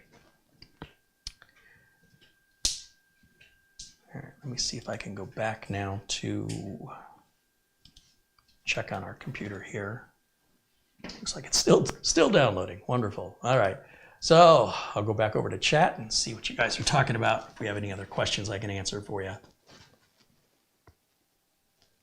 Gary says that's a pretty powerful machine for the size. And for the price. You're getting a lot for the money. I mean, I challenge you to try and put together something with the same specification or nearing the same specification, including the cost of the operating system, the RAM, the storage, the cooler, the case, the power supply, the Wi-Fi, and Bluetooth, and of course the CPU, and add it all up at what your cost would be for buying it from any retailer you choose. Then you've got the labor to put it all together. So it's really a great value for what you're getting. Brian Larson says it's basically equivalent to a laptop. In many ways, mini PCs have always been equivalent to a laptop. And laptops are going to have batteries, and they're going to have a monitor, and they're going to have a keyboard and a mouse or a touchpad. They're going to have speakers. So, you know, laptops are really designed that you can be like at a coffee shop and bring your computer with you and open it up at your Starbucks or whatever and do whatever you want to do. With a mini PC, you'd have to plug it in somewhere, right? You'd need a monitor, you'd need a keyboard, you'd need a mouse. You probably want to bring headphones. Well, either way, even with a laptop, to be courteous of people around you, you'd want headphones on if you're listening to anything. So as far as upgradability, the upgrades are very similar to a laptop, yes. Andy Kane says they have a very good selection on the site. Yeah, that's why I wanted to show it. There's price ranges from very, very budget friendly, mid-range, and of course the high-end enthusiast levels of PCs. You know, you could start at under $200 and go over $1,000, depending on what your needs are, right? How much computing power do you need? How much RAM do you need? Or how much RAM potential do you need? So some of the cheaper ones are limited to just 16 gigs of RAM. And for most consumers, that's fine. If you're more of somebody who's more of a power user, then you might feel like that's not quite enough. You want the system to be more responsive because you're going to be running multiple things simultaneously. And more RAM is going to help the computer become more responsive. Well, it's multitasking. But if you're not multitasking much, 16 gigs is fine for most people today. Now, unless you're gaming, and they do have higher end machines for that purpose. This machine can be used for gaming. The onboard graphics are very good. It's still not fair to compare it to a proper discrete graphics card, but I also wouldn't turn my nose up at it. I mean, they're promoting Chromebooks now for cloud gaming, which is, in my opinion, you might as well game on your cell phone. And for what they're charging for these Chromebooks, they're labeling them as gaming Chromebooks. You might as well just buy a gaming laptop, quite frankly, or a gaming mini PC, one that's specifically designed for that. And this, as I mentioned, it's sort of at the high end of the mid-range or the low end of the high range, depending. It's kind of straddling that line. And playing the games at 1080, most titles should run just fine on this. Especially if you turn a lot of the other settings down. So, and the reason I've asked Miniforum to send me the PC is because I've lately been focusing on the inexpensive mini PCs, the ones that are $200 or less.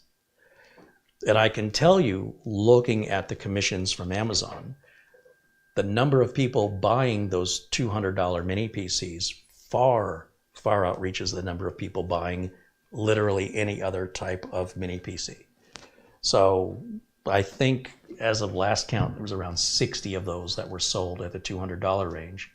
And I think 3 or 4 that were sold at the 400 and above range. So that's obvious, right? People don't have as much money, most people, and they want to get the best value for their buck, and they're not gamers. Gaming is an expensive luxury. It's not something anybody has to have. And there's a lot of profit for the manufacturers in selling gaming machines. Obviously, they don't make much money selling a $200 computer. So as we ramp up the power and the power consumption, the technical requirements also are more demanding. They're not as cheap to make. Then on top of that, if you put the word gaming on it, you can add a little bit more profit margin into it as a manufacturer, which isn't necessarily a bad thing. You want the manufacturer to stay in business, I would hope. So,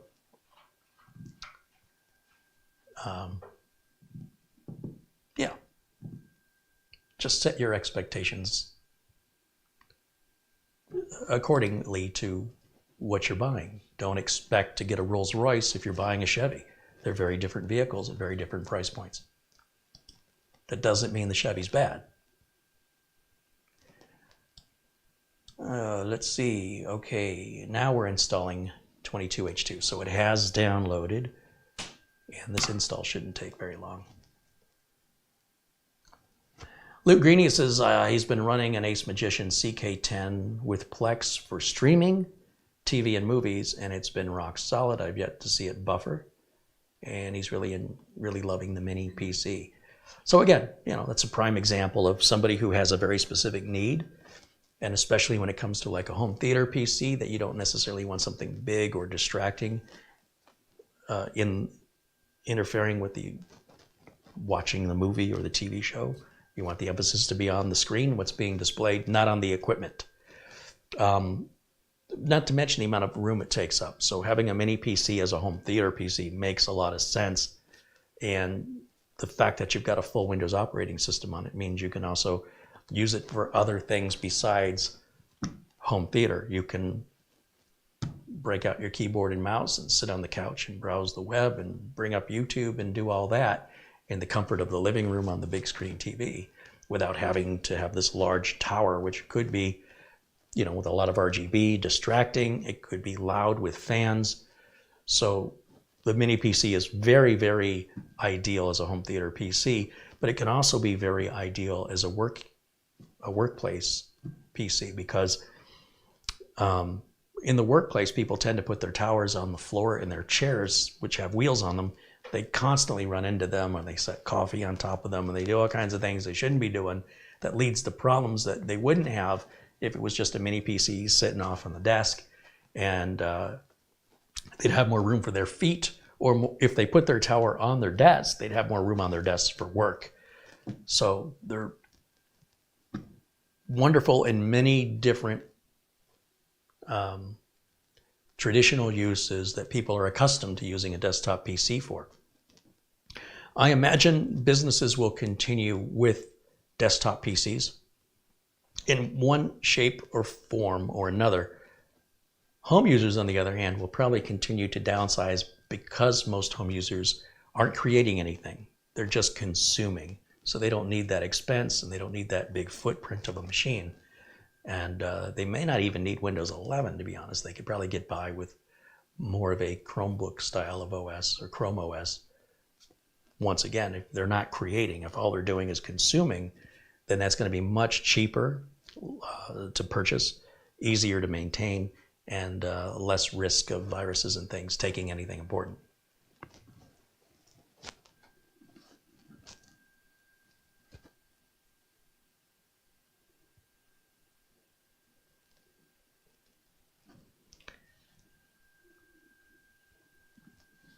And, you know, while this is installing, I have yet to hear this fan crank up. It is dead silent.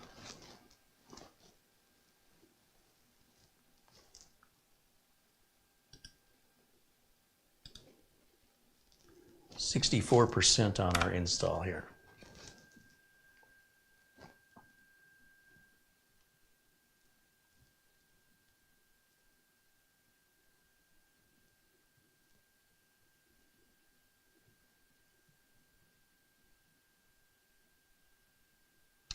Ron Barnish updates us on his monitor situation. He bought a no-name brand monitor and had some issues with it.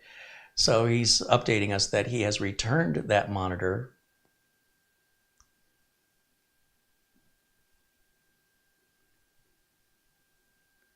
and he just purchased an LG monitor, a name brand monitor, and he says it just arrived and he's waiting till the stream is over before he hooks it up.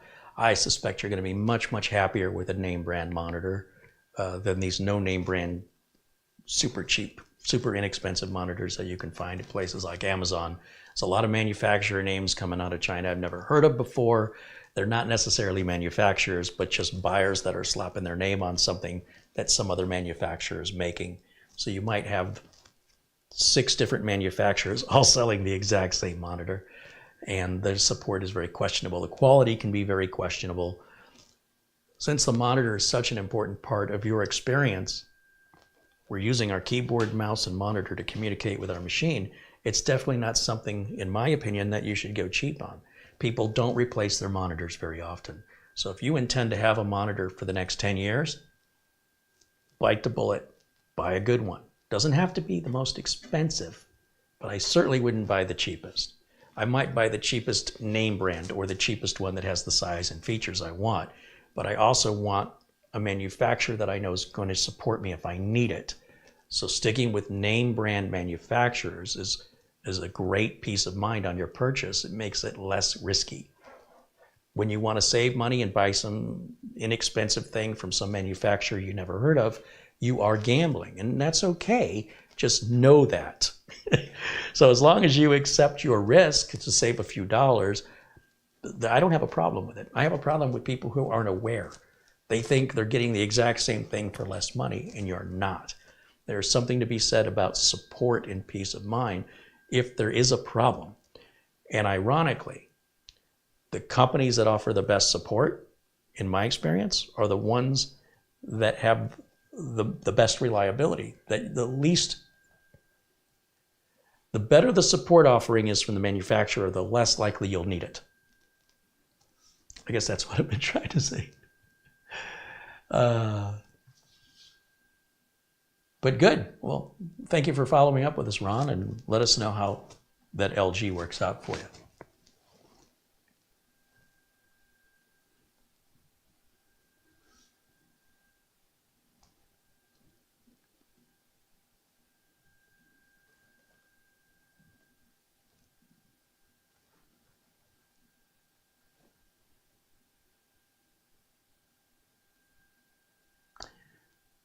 This is a painfully slow update.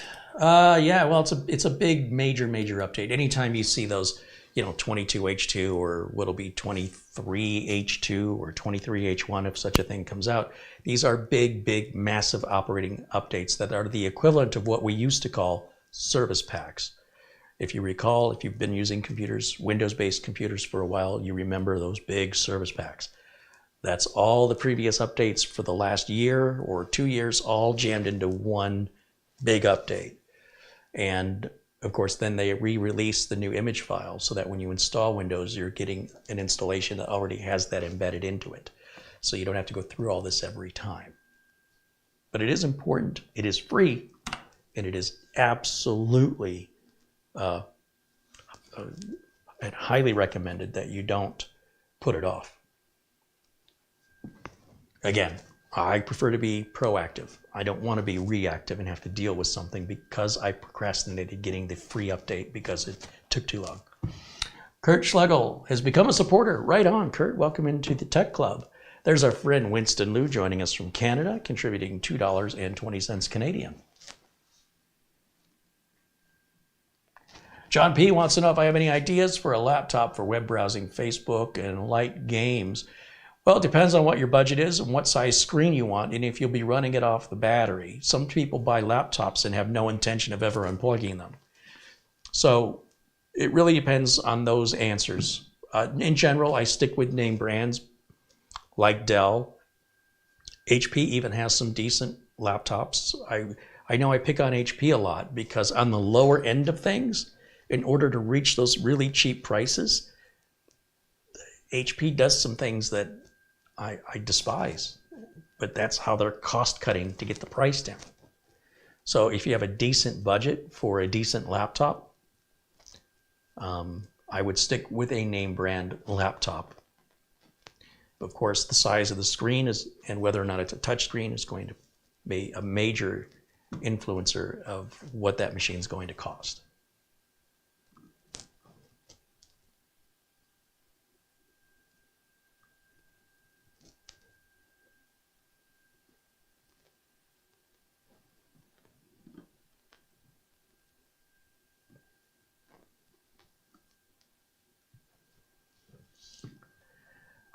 Okay, still doing our update here.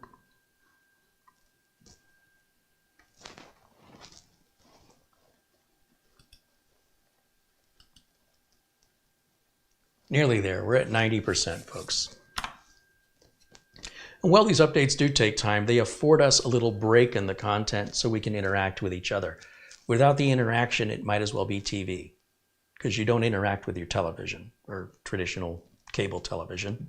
So in this way, we have the ability to talk to one another since I'm live, and it makes this a very unique platform to engage with the community. So I like to use these opportunities where we're forced to wait. Despite my attempt to try to avoid this, I've been very distracted this week with a lot of work. And apparently when I thought I was done with this, I wasn't paying close enough attention, and that's why we find ourselves here. But on the bright side, it also means there's more time for us to engage. Sarge Tech wants to know if I have any advice on using trim in Windows 10 and disabling the swap file. Well, I do have a video about virtual memory.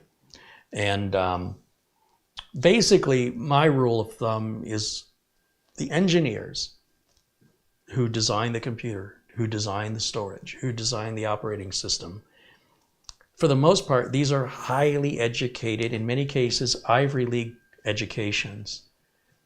And they undergo a lot of quality control testing, and they have mathematically and scientifically calculated the best settings for the general public, for the general population, to have, for everyone to have a good user experience.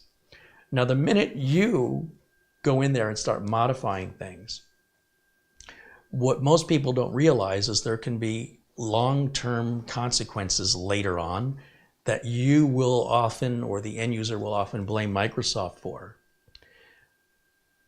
But it turns out it was something the end user changed that they did months ago or even over a year ago that's now coming back to bite them on the butt.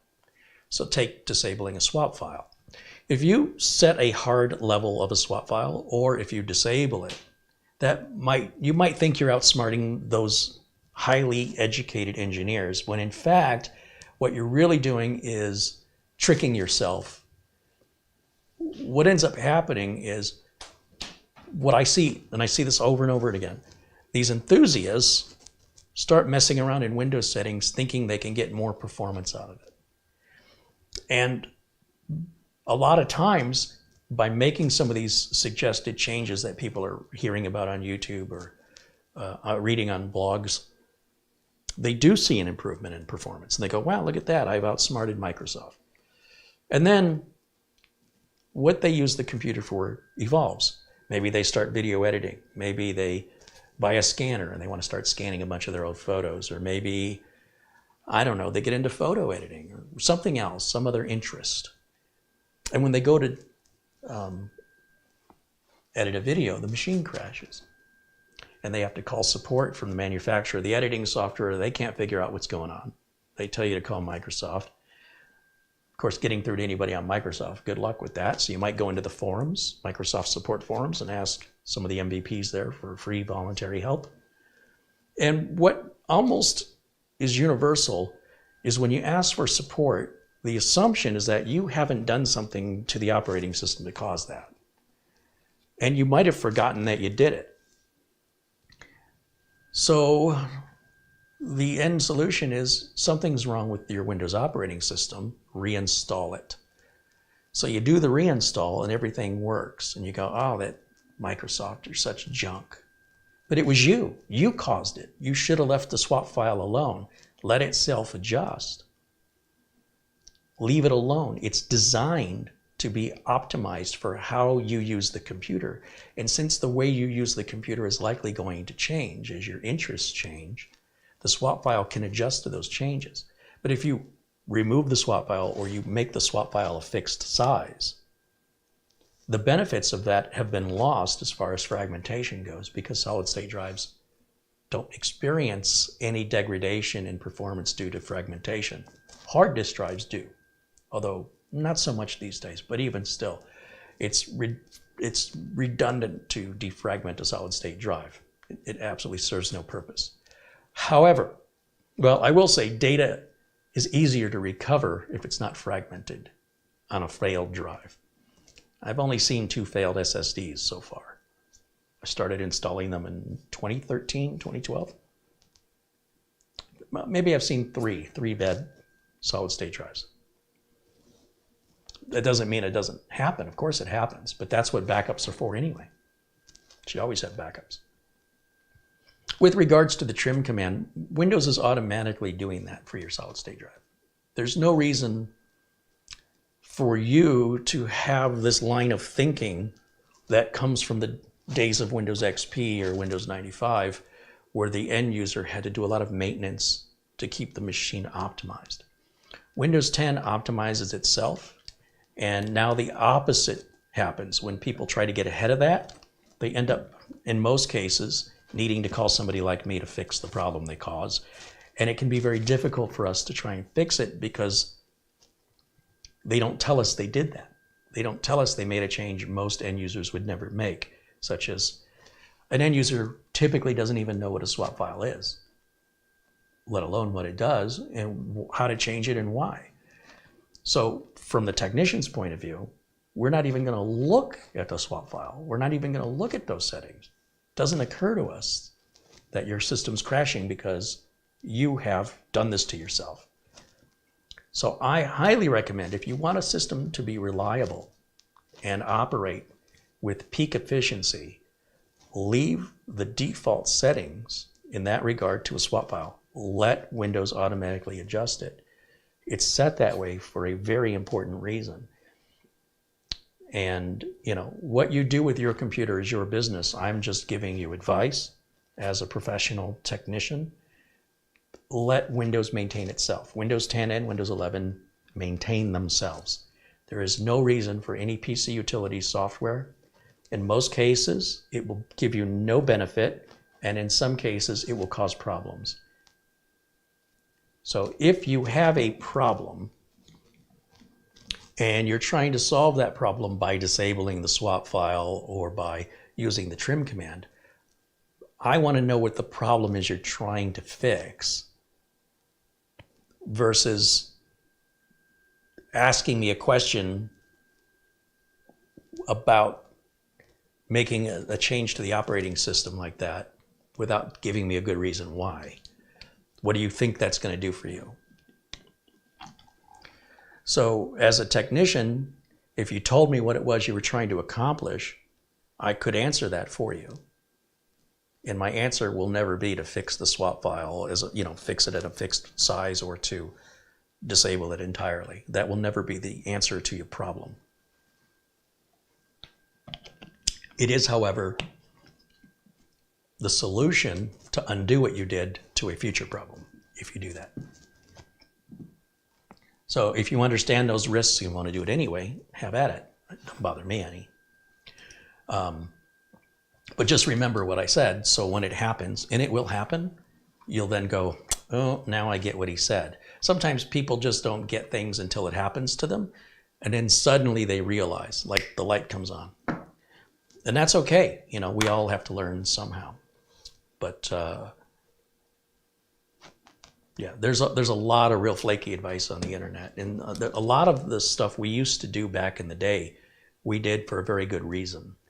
But we're not back in the day anymore. So why are we still carrying these practices forward when they're no longer necessary? That's my opinion on it. Now, we're going to finish this update. I'm going to grab a cold Gatorade. If you have other questions for me, please ask in the chat room. And then I'll run some tests on this, and we'll see how fast the internal storage is, solid state drive. And we can run Prime 95 and see how the cooling is. Then, of course, if you have any other questions for me with regards to this, the Miniforum PC, or PCs in general, technology in general, I'll do my best to provide an answer for you.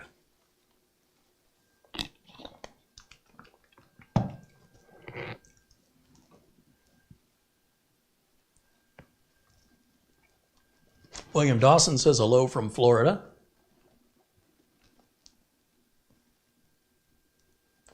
Steve Smith says, when I realize my cursor isn't working like it should, or the web pages aren't loading like they should, I restart my computer. It's always the first question tech support will ask is if you've turned it off and back on again. There's a reason for that. Sometimes that's what fixes it. So do restart your computer if you're having any problems before you go asking for help. You'd be surprised how often that fixes the problem and how amazing Windows 10 and Windows 11 are at self-healing. Okay, now we're rebooting. We'll see what our boot time is here. Oh, well, that doesn't count. We can't calculate the boot time when we're still installing updates. Carey, do you use registry cleaners? Once again, in Windows XP days, heck, even in Windows 7 days, but not anymore. Registry cleaners will benefit nobody. There is no reason to use a registry cleaner. If you use a registry cleaner and it doesn't damage your computer, or at least it hasn't caused any damage you're aware of yet, it also didn't make anything any better. It might say you've got all these errors in the registry. Do you want to fix them? And I challenge you This is an open challenge to anybody. Show me a performance difference after cleaning any registry on a Windows 10 or Windows 11 computer. Basically, what you're going to find out is it makes zero difference in your boot time or in your software loading times. Zero. I mean, completely and totally immeasurable. And it is a very common source for computer problems to occur that you never had before.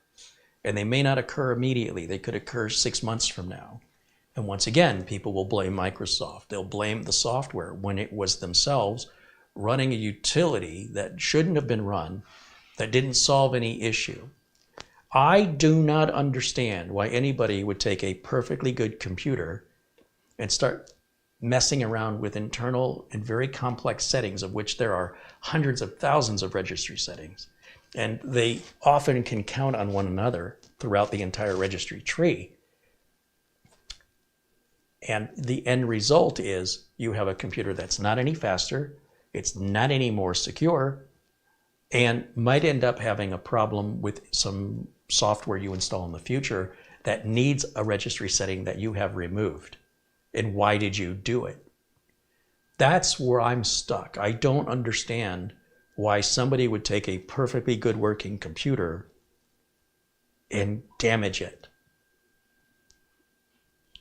Sometimes the logic is I'm making it better, but what was wrong with it? What was your complaint? And in many cases, what I'm hearing is I didn't have any complaint. I'm just trying to get more out of it. Okay, for what reason? What do you use it for that you need to get more out of it? Maybe you need to invest in more RAM or a faster storage drive. But it's nothing you're going to click on with the mouse or the keyboard or some utility software that's going to resolve that without potential consequences, serious potential consequences, which may not reveal themselves ever. In other words, there could be damage that you've caused to your computer that 6 months or a year from now, you start having a problem with some update to a piece of software or a new type of software you've never used before. And you never find the solution other than to reinstall Windows. Anybody who's ever had to reinstall Windows, especially we're talking about Windows 10 and Windows 11, generally has screwed the computer up themselves. It's not something that they're a victim of from some outside party, unless it's a virus. But even then, they did it to themselves by clicking on something they should have not clicked on, opening an attachment they shouldn't have opened, that sort of thing. They're voluntarily causing their own harm. And then they're blaming it on Windows. So if you leave Windows as it is, and you have a problem you're trying to resolve, I would love the opportunity to help you resolve it. But if the questions, if what you've done is you've just put me right in the middle of something, can I turn off the trim? Can I run the trim command? Why? See, you've put me in the middle, but you haven't told me why. What is it you're trying to fix or improve? And why are you trying to fix it or improve it? Because when I have the goal in mind that you have, I will probably recommend you go a completely different route to get there. Probably. So without the context of the purpose of the question, my default answer is leave it alone unless you enjoy the challenge of fixing something later, because it is risky and you can avoid the risk. You could say to me, I've run registry cleaners and I've never had a problem. That's fine. You could also say to me, you go into casinos and you've never lost. What's your point? You're luckier than most? It doesn't mean everybody has that same experience. So what ends up happening is it encourages this behavior until something happens. And it will. Give it enough time. There will be consequences. If you don't do it at all, there are zero consequences. So while one holds risk, the other one holds zero risk.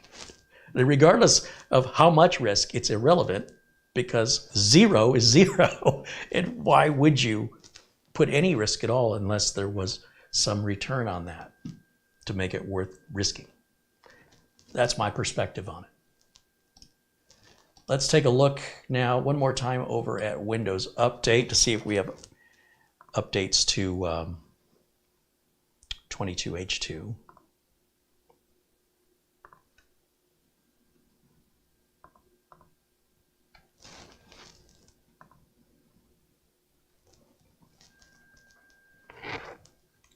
And there are a few more updates here.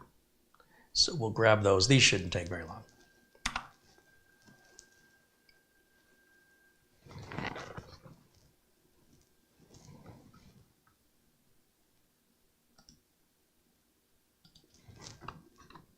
Wow, I don't even have to reboot after those. Okay, now everything is up to date and we should see 22H2 on here.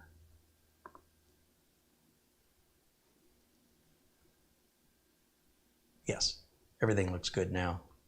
Windows 11 Pro, and it should show that it's activated.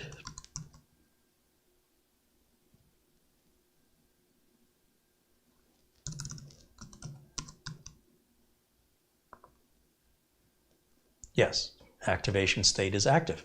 Perfect, perfect, perfect. So I'm going to reboot just so we clear the memory out, and we'll start running some tests here.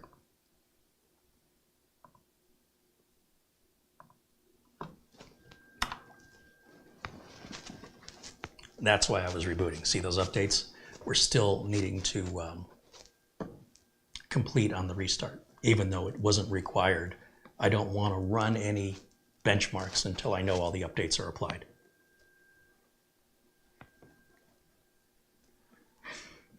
Starshine mentions that these registry cleaners that are removing abandoned or orphaned registry entries, those registry entries aren't hurting anything.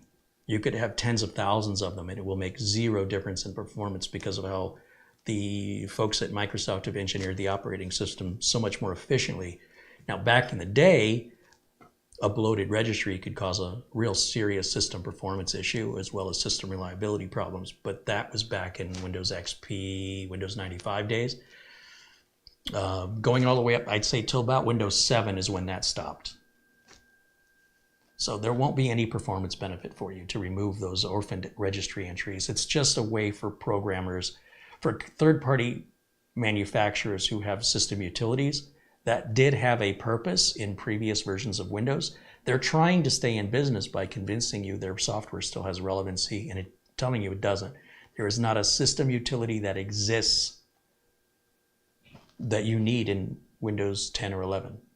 It's all built into Windows now. And Windows does it on its own. You don't have to do anything. Luke Greenia says, I think everyone is guilty of monkeying around with their PCs and messing them up beyond fixing. It's time for a clean install. Yeah, I don't have a problem with that. It's a great way to learn.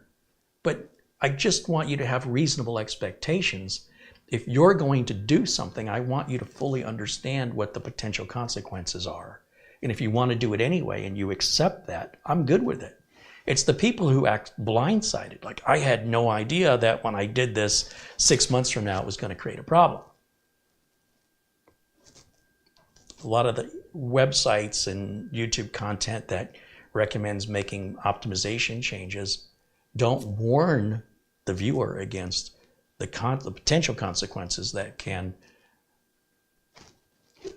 rear their ugly heads at the most inopportune time.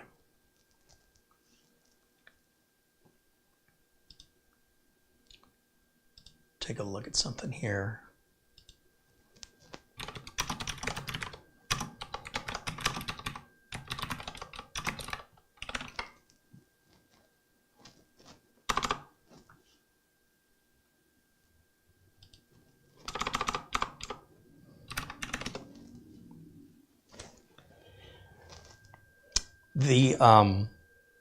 The little search highlights, the little graphics that appear in the search, it really annoys a lot of people, myself included. And I've shown how you can easily remove that on Windows 10 with a right click of the mouse button on this taskbar. On Windows 11, it's a different process, and I was just Googling to remind myself that we want to go into privacy and security and then into permissions to turn off the show search highlights. And what I'm referring to is stalling as I'm trying to make my screen bigger so I can see again, are these little, well, today they're clover leaves down here for St. Patrick's Day, right down here. I want this graphic gone. So on Windows 10, it's just a right click into the taskbar settings. But in Windows 11, you've got to go into the settings, the little cog wheel here, and then you're gonna go under privacy and security, and then under search,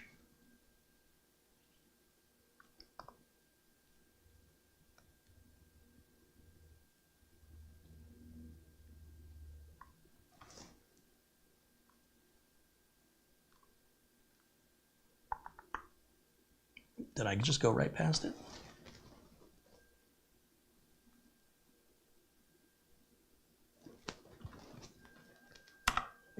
Let me go look at that series of events. It's search permissions is where the show search highlights option is under. So privacy and security, and then search permissions. So it's a slightly different process to deactivating that little cartoon icon that gets changed on your desktop here on your search bar. So search permissions is right here. And then we want to look for, so I was in the right place. Show search highlights, that's where it is. We turn this off and you're gonna see the little cartoons that appear down here are gonna go away. Just like that. And that puts it back to the normal search bar. And that's how you do that in Windows 11. I need to make a short how-to video on that for Windows 11, since the one I've made is only for Windows 10. But it's very simple, it's just different. Let's take a look at Crystal Disk Mark and see what kind of performance we're getting out of the solid-state drive included on this mini PC. We'll run all the tests and see how they perform. This takes a couple minutes, and once again, I'll go back over to the chat and we can continue our discussions while we wait for the results.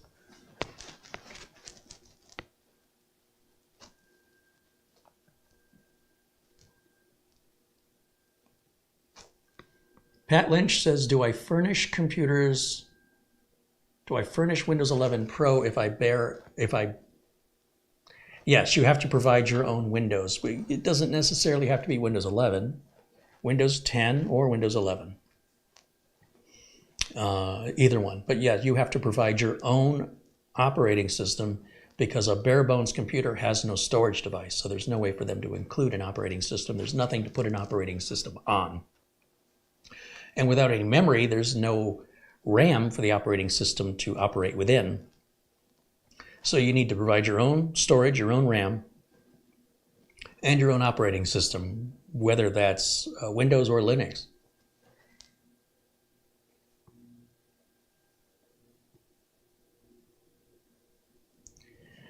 So a bare bones computer traditionally does not have storage and therefore does not come with an operating system. I think you might be misinterpreting what bare bones means. Bare bones often refers to a computer that you provide the RAM and the storage and the operating system. Typically. It's a motherboard, it's a CPU, it's a case, it's a power supply, it's everything but the RAM and storage in most cases, which of course means you have to provide your own operating system.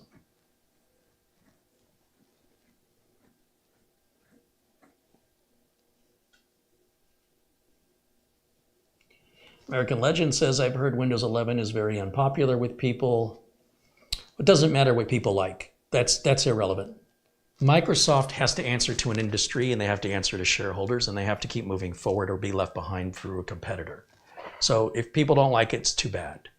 The reality is Microsoft controls it, and you voluntarily choose if you want to use it or not. Nobody forces it on you. There are other operating systems, such as Linux, that you can often use as a replacement for most Windows computers. You do not have to use Windows. There is no requirement for you to do so. So Microsoft doesn't really care if you use Windows or not. They honestly don't care. Microsoft is answering to businesses and the needs of businesses. That's where the bulk of income comes from Microsoft. So consumers kind of get what's left over, right? This is what you're going to get. And if that's not good enough for you, you can choose to use a different operating system. And I don't know that saying that people don't like Windows 11, you're just sort of coming to that conclusion because it aligns with what you want to hear. In all likelihood, that's just human behavior. It's not just me, it's everybody else.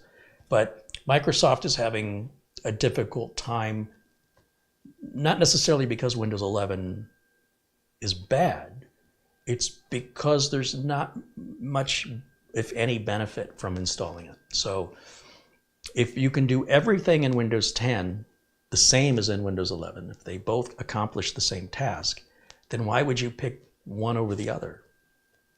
So there's very little incentive for customers that have Windows 10 now to go through the trouble and hassle of the installation. Even if it's free, they still have to reorient themselves with how Microsoft has moved things into different locations, like that little search highlights feature. That's very different to turn off in Windows 11 than it is in Windows 10. Some people will argue that's more difficult. Others will argue it makes more sense. There's no pleasing everybody. And at some point, if you're a manufacturer, you put your foot down and you say, this is what we make. And if you don't like what we make, go somewhere else. There are restaurants I don't eat at because I don't like the food on the menu. I don't like there's German food restaurants. There's no German food I like. So there's nothing on the menu that I'm going to order. So what am I going to do? Start a campaign to tell the German food restaurant to offer Chinese food? That's preposterous. Just don't eat there. That's all. It's a free market.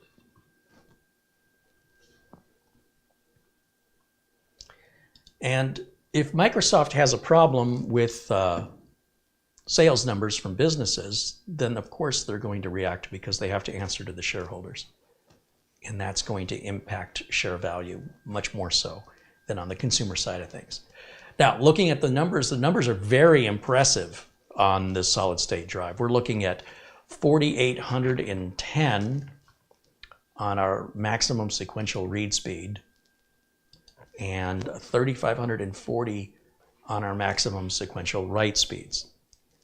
Now, I've seen a lot of fascination coming from enthusiasts online that always want to see these numbers bigger and bigger and bigger. But we're reaching a point of diminishing returns where, aside from benchmarks, a human being can't really notice much difference between 1,000 megabytes per second on the read and 5,000 megabytes per second on the read. It literally makes, in most cases, a difference of milliseconds. And the faster and the bigger this number gets, the milliseconds start diminishing. So let's take a look at this backwards. If your computer takes 2 minutes to boot, and I can cut your boot time in half, and you've saved a minute, you've gone from 2 minutes to 1 minute, that's a significant savings. Now, if I cut your boot time in half again, you're only saving 30 seconds from the 1 minute. If I cut your boot time in half again, you're only saving 15 seconds.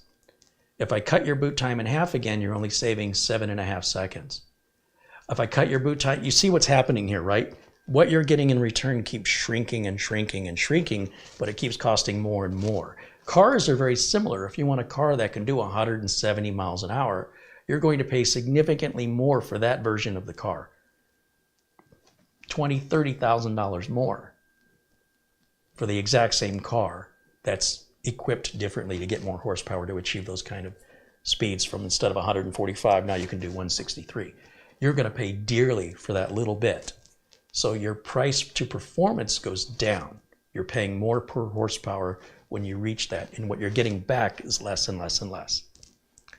So at some point you reach a saturation, and in my experience, for most end users, that saturation is right around 600 megabytes a second. I've never seen an actual end user tell the difference in actually using the computer in boot time or product load time, whether it's 600 megabytes per second or 10,000 megabytes per second. They don't feel it. It's very subtle. But people chase benchmarks. And it's preposterous that they think the benchmarks aren't exaggerating or that they're accurate. Like for some reason, the benchmarks are inarguable. So my question is, does your computer feel slow to you? And if so, where does it feel slow? And then we can isolate how to improve that versus just throwing more of everything at it, because more costs more. And once you reach the saturation point, you are spending more to get less. And the more you spend, the less you're getting in regards to performance that you feel that actually make a difference. Do you think the boot time of this computer would be any different if I put a 2.5-inch SATA SSD in it? It will likely boot in nearly, if not the exact same amount of seconds as what it's got in it. So you'd have to be an extreme user to justify needing performance at this level. It makes people happy to see the numbers, but the reality is sitting at the computer and actually using it for something, unless it's gaming or something where you're loading files constantly, even then you're going to shave off a few seconds. So, spend your money how you want to spend it, but you do reach a point of diminishing returns on RAM and on storage performance speed, on any performance really, even on CPUs that people are overclocking, you're seeing very little actual real world performance difference in how the computer operates for the vast majority of people. And I mean vast.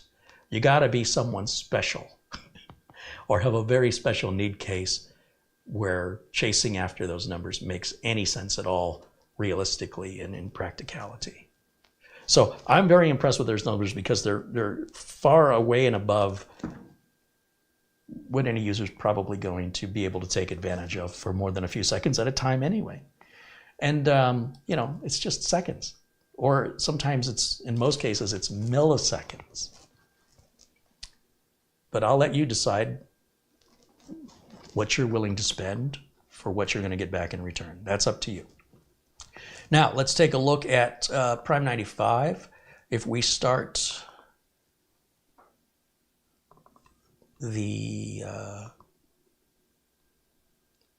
want the sensors. I want to see this is our temperature monitoring and just sort of overall monitoring of what's going on with our processor and our RAM, and that with regards to the speed of the processor and the temperature. So right now, we're sitting at a nice, cool, comfortable 37.8 Celsius. And what I want to do is run Prime 95.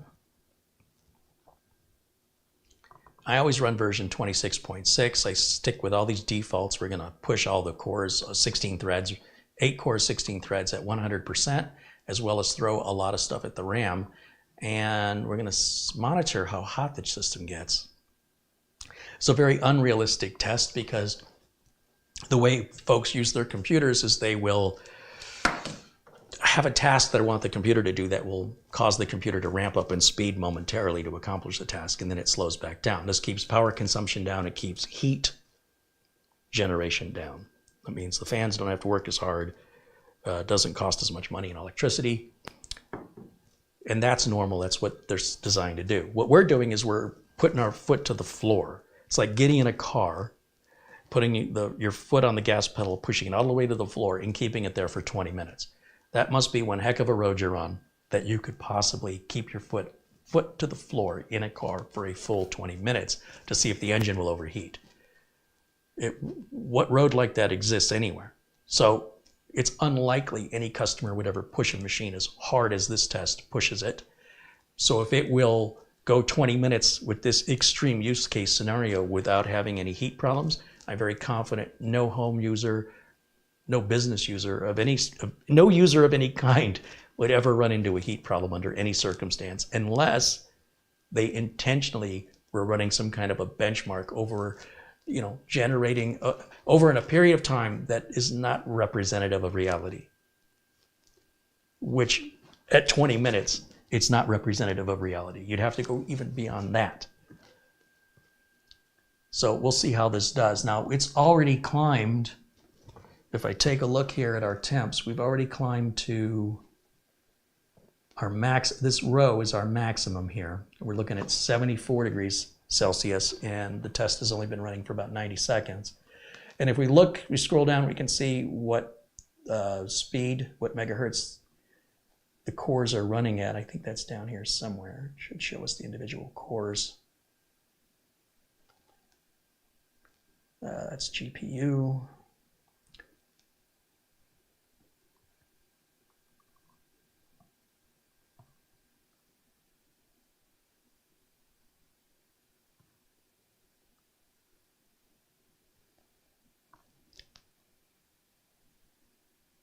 Yeah. Looks like it's getting up to 4.4.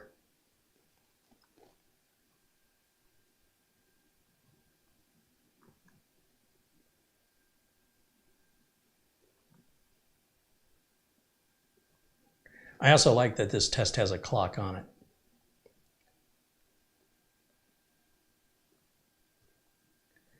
And while the test runs, and we'll certainly keep an eye on the temps here, I don't want it to hit 86. I want it to be a max of 85 after 20 minutes of torture. If it never reaches 86, it's very unlikely anybody could cause this computer to overheat under darn near any real world scenario I can imagine. This is such a preposterous and ridiculous torture test that if it survives this without any heat issues, yeah, the end user's not going to have a heat problem ever, I suppose, unless they block the vents. Let's see, looking in the chat.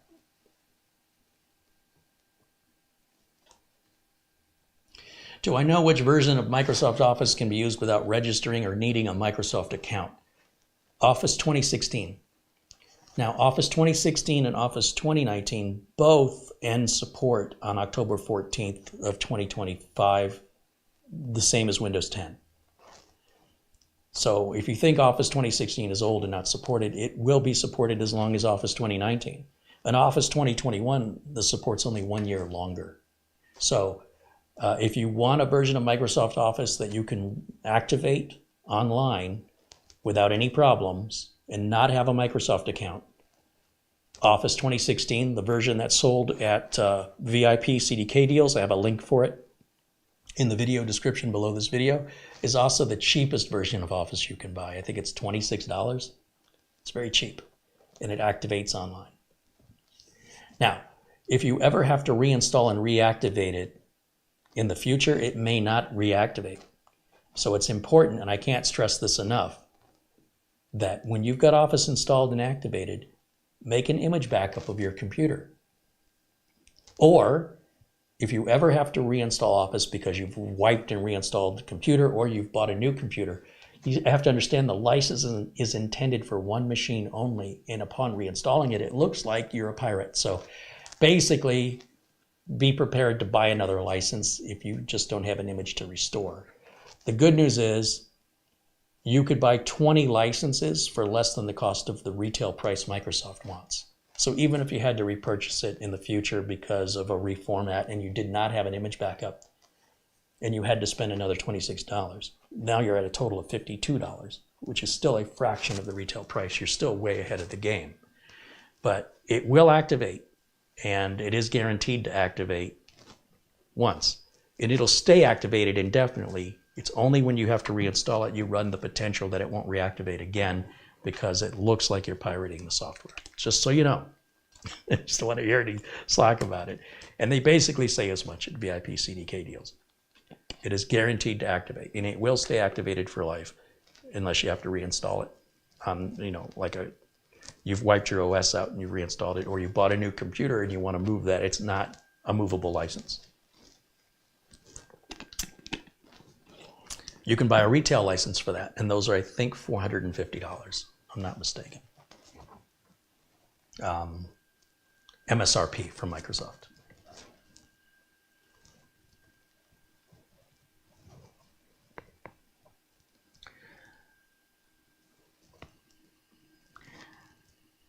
Niall Daly says you could use WPS Office. Yeah, well, there's free Office alternatives, right? Like LibreOffice, OpenOffice, or even Google Office, which is all cloud-based. So A lot of people, they like to use Microsoft Office because they're comfortable with it and because they need to send files to other people and they want to be certain those people can open those files. And while those compatibility issues have mostly gone away, some of the other platforms won't open older files. So for example, I had a customer ask me if I can open an attachment that a customer of theirs had sent, and it was done in WordPerfect 5.1. It was a WP51 file, and Microsoft Office will open it. You just have to tell Microsoft Office that it's a WordPerfect 5.1 file. The customer doesn't know how to do that. So what I do for the customer in this case is I load it myself, then I resave it as a docx file, and then send it back to them in email, and then they can open. They say thank you. So not necessarily can do these conversions with as good of accuracy with the other platforms that are free. That might have gotten better, and the likelihood of getting those older file formats is, as time wears on, getting less and less likely. But there are benefits to having the genuine Microsoft Office. And for $26 for Office 2016, it's hard to go wrong.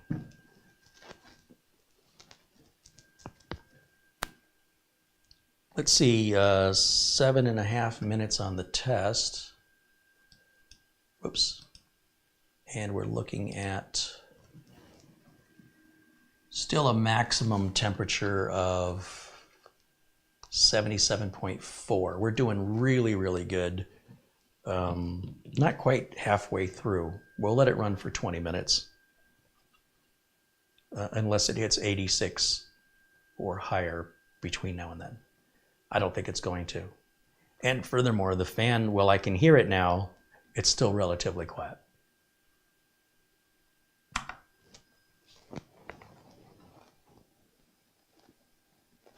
Sarge Tech mentions FreeOffice is also good. There's also Zoho. There's a lot of alternatives out there. Some people just want the real thing though, and it is affordable through VIP CDK deals.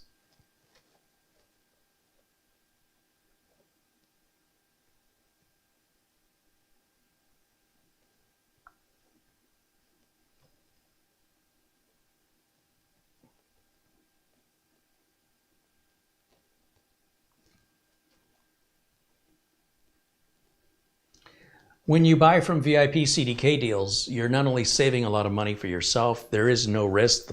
It's guaranteed it's going to activate within, you've got 30 days for any issues, just like any other thing you buy from anybody. It's a 30-day customer service window there. And if for any reason, if you were to have any problems with anything I endorse here, such as VIP CDK deals or Acronis or RoboForm or Instant House Call. If you try these products out or you attempt to and you're not able to and customer service doesn't help you, you reach out to me directly. Nothing that I accept as sponsors is a risk for you. Everything is completely risk-free. RoboForm has a free trial. Acronis has a free trial. You can even download Microsoft Office 2016, 2019, or 2021, and it installs as a free trial. That's how Microsoft does it. Same with Windows 10 and 11. Every version of Windows, as far as I know. So there's no risk. You know what you're getting. Then when it comes to buying the product key, you're going to buy the product key. If you buy it from VIP CDK deals, it's guaranteed it's going to activate online. You're not going to need to call anybody to activate it in some weird, suspicious way. And it's going to save you money in much the same way that many Americans cross the border into Mexico or Canada to get cheaper medicine. Same medicine, it's less price. Well, this is really no different. It's not illegal. Some people online would have you believe that that there's a legal issue. There is no legal issue here. It's no different than crossing the border to get the same medications for less money than what they charge here in America. That's all this is. And again, 100% peace of mind. It's completely risk-free. Guaranteed. It's the genuine article. So if that still doesn't convince you, please pay full retail. Doesn't bother me. I don't care. But if you want to save some money, I've done the research into the company. I've done the research into the product. And I can tell you it passes everything I need so that my business doesn't get into any hot water. I have a business to run. So if it's good enough for my business, it's good enough for a home user. I guarantee it. Hey, there's Dave Linovitz. He says he's stopping in for a quick hello. He says, we got to get some wings sometime. Hey, right on. He says, wow, you've added color to your wardrobe just for today. It's my version of green. Good to see you, Dave. Let's see, we're now at 11 and a half minutes. And yeah, looks like our maximum so far is this middle row. As I mentioned, it says maximum here, so we scroll down this row. And looks like, what, 78.5 C on there? Still doing really, really good on our performance, on our heat.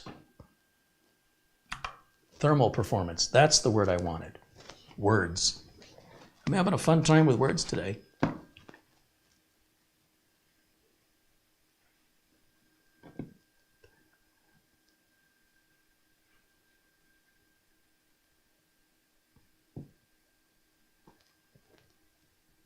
Technus says the key is gray market. Yeah, anything that is outside of the regular distribution channels, including crossing the border to get cheaper medicines, that's all gray market. It's not illegal. It's gray. As such, they're genuine product keys. They're just intended for a different market. So when you take them out of that market and put them into this market, well, Microsoft doesn't like that because they wanted to profit more from you in this market. So when you take a product for a different market and you bring it over here, it's Japan. I think after a car reaches a few years old, it cannot be driven anymore because of emissions. And those cars that were designed to be sold in Japan get exported out to other countries where they can buy these cars cheap. But those cars were never designed to be in those countries, and those are gray market cars. When I was into cameras, 35mm film photography in the 90s, I would buy gray market cameras that were built for the Japanese market, not intended for America, and they were often significantly cheaper, but had no warranty because the warranty is intended for the market that it was to be sold in. You take it and sell it into a different market, you get no warranty. It's part of the risk you're going to take to save money. In this case, it doesn't really apply because it's Windows. So once it's activated, it stays activated for life until you do something like try to move it to another system.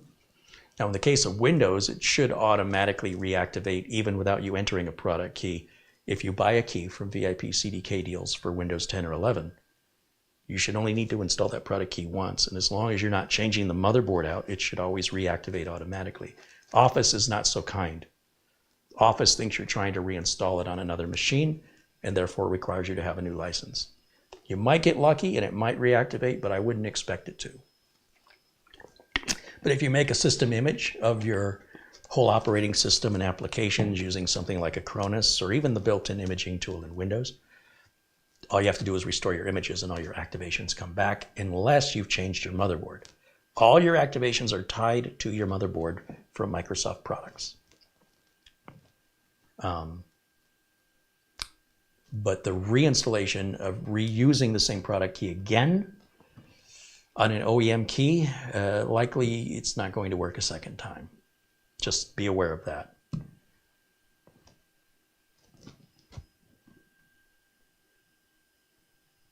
Frank Jimmy says he's just dropping by to say hello and happy Friday to everybody in the chat. Hey, Frank, good to see you.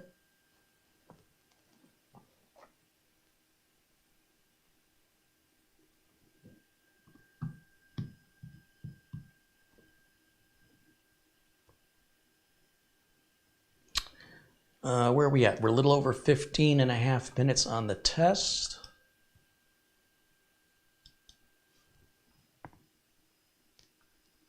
And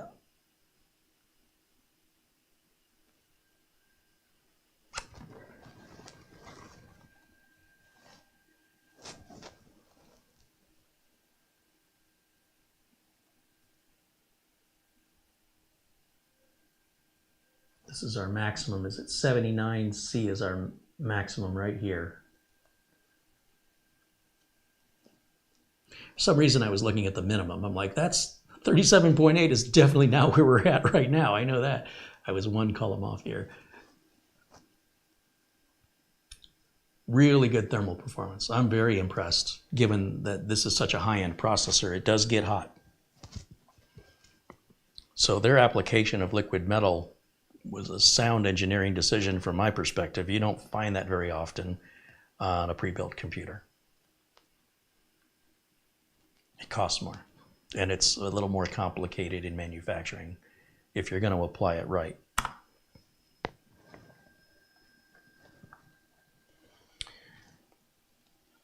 In the chat, they want to know if I'm aware of any Microsoft server versions that could be used as desktop alternatives to bypass bloatware and forced reboots of Microsoft desktop versions. It's far, far, far worse than that, because there's a lot of software that won't install, like printer drivers and such, may not be available in server versions. A server is not intended for a home user, and there's not really much in the way of bloatware. Where you get bloatware is generally from pre-built PCs from the big manufacturers like Dell and HP, those big systems integrators or SIs. And really, it's not a big deal to go into the control panel and just uninstall those. It's really nothing. All those utility software that used to take the bloatware out, those are all gone because they just don't need them anymore.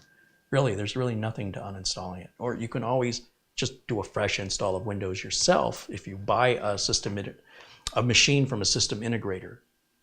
These days, they really don't do that much anymore. At least I'm not seeing it. It used to just be offer after offer after offer on a new PC. Just all of these third-party applications that were paying money to the system integrator, and that enabled them to sell the system to the public for less money, right? So you want everything. Give it to me cheap and give it to me 100% clean, free of any bloatware. You got to pick one or the other, so you can always do a wipe and a reinstall. But going into the control panel under the apps and just uninstalling the things you don't want is very fast. It doesn't cause any harm to Windows. It's really not a problem that needs to be solved. But trying to run a server OS in a home, you're likely going to have a very difficult time with drivers that simply, when you're putting consumer electronics onto a enterprise class computer, you may find it's just not compatible or no drivers exist. So I wouldn't go down that road. Maybe you'd be better off switching to Linux if you're of that mindset. Something that would be, if you have that personality of control, then Linux would be much better aligned with your expectations and requirements than Windows will ever be, server or otherwise, in my opinion.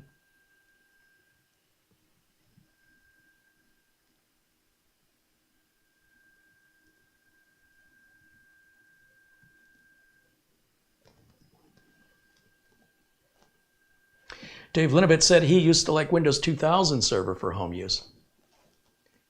That's going back a ways, isn't it? Did you ever try using Windows NT for home use? Whew. Of course, there are people like OS2 Warp too, so to each their own. Which Linux distros do I recommend? I don't recommend any particular Linux distro. I'm not a Linux channel.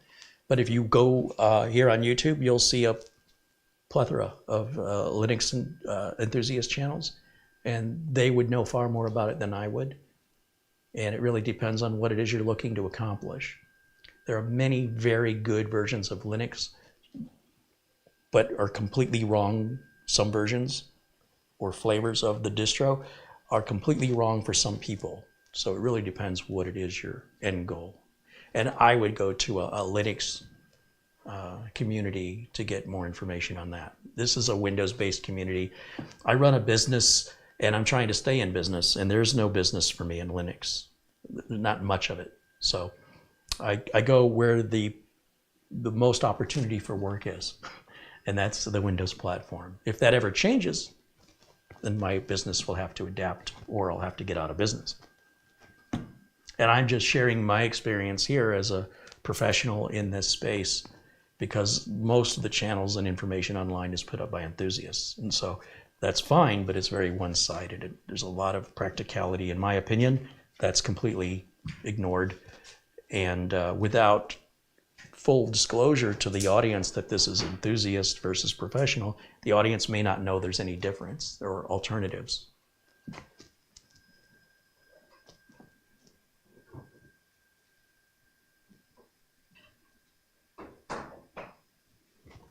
And of course, there's people or participants in the chat room recommending their favorite flavors of Unix as well, or Linux rather.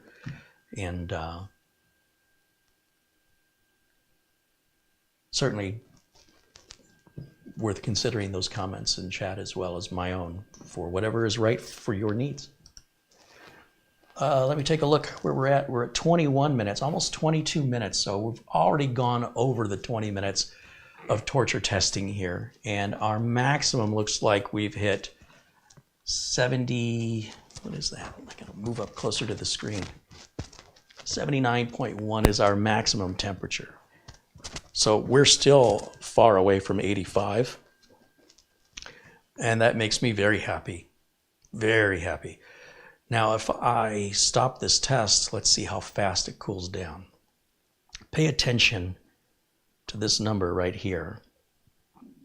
This is our current temperature on the left side. I'm going to stop the test. Let's watch that.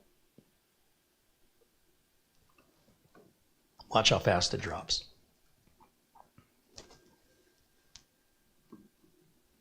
What little fan noise there was is practically gone, completely silent now, and our temperatures continue to drop.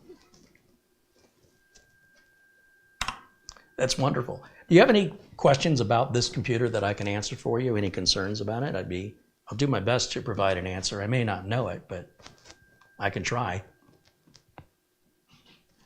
Dave Linovitz says that's an impressive little system. It's hard to believe you can get that kind of performance out of the CPU, out of the graphics card, out of the RAM, and it's so quiet, it's so compact, and it's very, very inexpensive. Like I said, I challenge any of you to put together a system with the same specs. Buy any case, buy any power supply, buy any motherboard, match the CPU, match the amount of RAM, match the size of solid state drive, and consider the cost of the Windows 11 Pro as well, and let me know what number you get. I think it's going to be well over the price. It won't even be close. This will probably be $200 minimum cheaper than trying to build it yourself.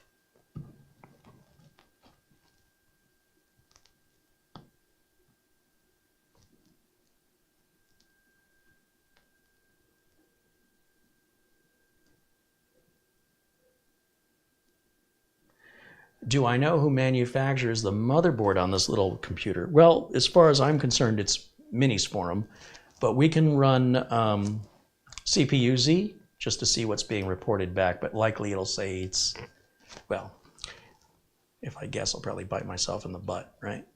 Let's take a look at what CPU-Z says here.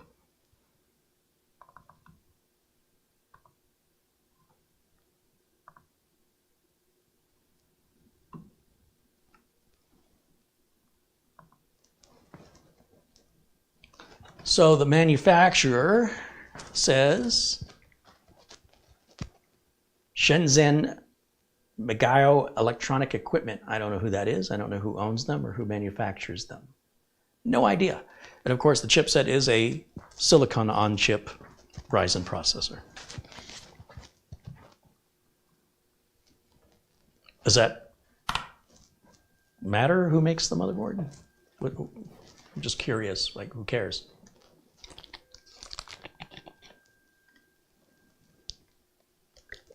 It is a Chinese motherboard.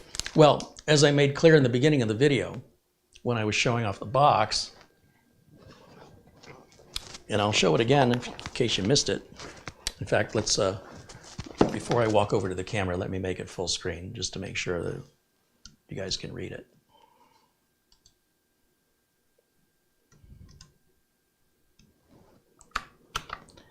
Keep pushing the wrong buttons here. Bear with me for a second.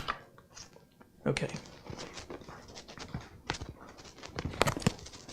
There is nothing being hidden here. It clearly says that the company is located in Hong Kong and that the product is made in China. So if you're dealing with Hong Kong, you're dealing with China.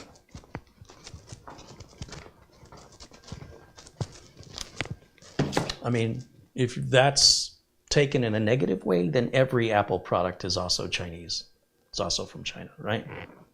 All those iPhones and Mac Minis, they're all made there. And people often regard them as being very well built. So I don't know that that's, if we're implying anything here, but just because it comes from somewhere, it's almost a form of racism to imply that anything that comes from here is going to be excellent or terrible. It runs the gamut depending on the manufacturer and what sort of values the manufacturer has. Patrick wants to know if I think the 64 gig model would be a good fit for a YouTube content creator. Probably not. And I only say that because in most instances, most people barely use 16 gigs of RAM, maybe up to 24 gigs of RAM. So to have 32 gigs of RAM is likely more than they would ever use, or more than they would use in the immediate future, right? And I'm talking about video editing. Your video editing software, depending on what video editing software you have, may rely more on the graphics card, may rely more on the CPU.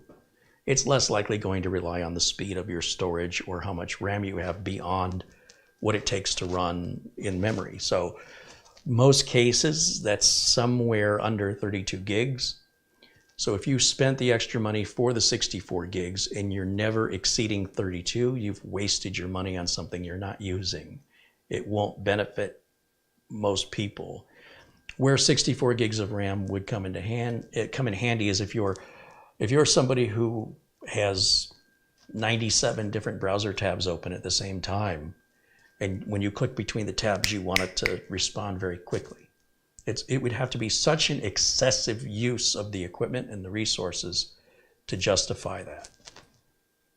I wouldn't recommend it for most people. It's just chasing numbers with no apparent purpose. More is always better, but if you've got the money to burn, I can't imagine it's going to hurt anything. Just seems like money could be better spent. Save the money on the RAM and put it more towards more storage. Even the speed of the storage doesn't really matter. If you offer me a terabyte of storage at 4,000 megabytes a second or 5,000 megabytes per second read speeds, or for the same price or a few dollars more, I can double, triple, or quadruple that storage amount and cut the speed to a quarter. Me personally, I'll take the storage capacity. Anything over 600 megabytes per second, likely not going to make much difference. For the vast majority of people, they won't notice it other than outside of benchmarks. You wouldn't really notice it. It's milliseconds of difference. So I'd rather put the money into something I would use. So when you're making videos, especially if they're high quality 4K videos or lengthy videos like the ones I make that run hours, you're going to end up with big files. And the more often you make videos, the more big files you're going to have, the sooner you're going to run out of storage space. But you're likely never going to use that RAM over 32 gigs, not anytime soon, unless, of course, like I said, you're somebody who does numerous things simultaneously on one machine. Very few people would benefit from that. But having the extra capacity for storage, I think, would be something that is just a matter of time. You will use it if you're using it in that way.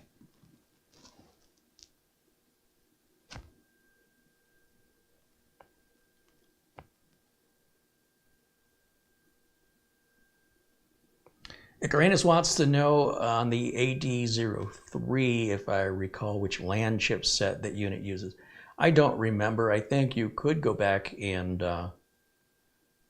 look at the video. I don't have the AD03 here to hook up and answer that question.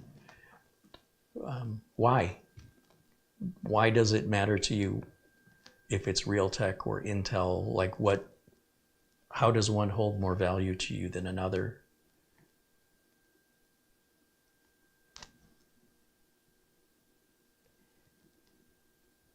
You just curious? Or is there a real technical concern? I genuinely want to know, because I can't tell any difference between killer network cards and Intel cards and Realtek cards and Atheros cards. What is it you're looking for or concerned about? So again, I always encourage questions, but sometimes the question leaves me questions like, what's the point? What don't I know here? That's what I'm afraid of, fear of missing out. FOMO, right? Is there a problem with something that I don't know about?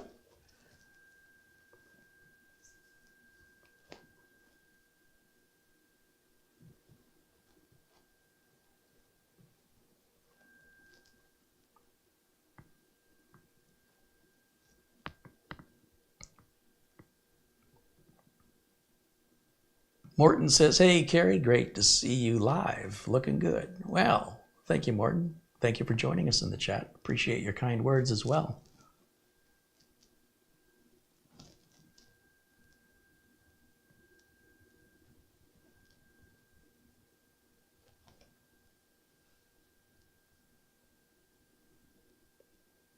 Icarana says it's a specific use case.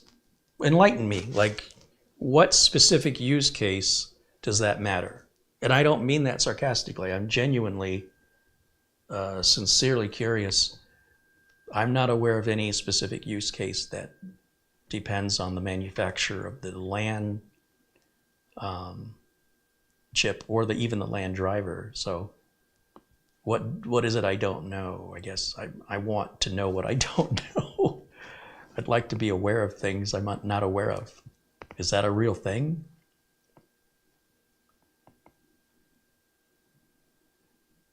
The operating system I want to use typically recommends Intel NICs.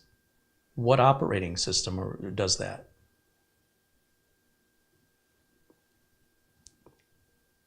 I feel like you're teasing me.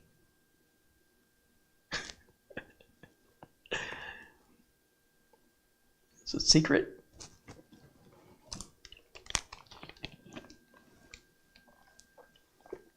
Debian? I could certainly understand if certain built-in drivers in a specific operating system, or that more attention is paid to a specific brand or model.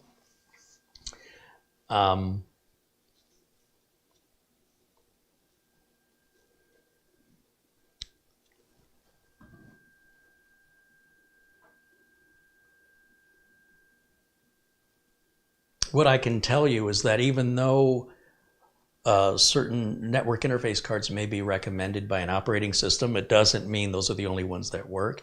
And if you were to buy the AD03, if you were thinking about it and you were on the fence because you didn't know who the chipset was of the NIC, I would say buy it from Amazon. You have a 30-day return window. You can return for any reason or no reason, and Amazon will allow you to return that at no cost to you within 30 days, and you'll have your answer. Because even if it's not on the recommended list, it doesn't mean it's not going to work. And you just basically would have to try it to see. And I would be very curious what your results were. Then I would be able to answer the question if anybody else were to ask.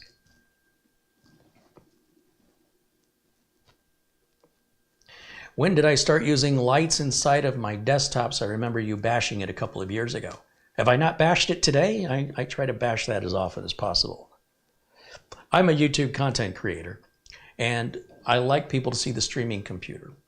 And sometimes the thumbnails used in the videos are a freeze frame of one of my images, and sometimes people will click on a video because they see all the lights. It's like something shiny. I do this because it's to attract attention online. I don't do this to attract attention in my own home. I'm not trying to impress anybody in my own home. If you've been in my home, you're already, that is in and of itself an approval from me. I'm not necessarily looking for an approval from them. When it comes to being online, I will still put this down every day. This is a complete waste of money for that RGB, those colors. Waste of money. In my opinion, I don't have a single business customer that has a glass panel on a computer, let alone RGB or liquid cooling. I'm in business. This is not a hobby for me. This isn't something I just pour money into because I can. And so if I can attract viewers through fancy lights, if that somehow implies to the general public that I know what I'm doing because look how fancy that is, well, I'm more than happy. I'm more than happy to do that if it results in getting more viewers. But it's absolute pandering.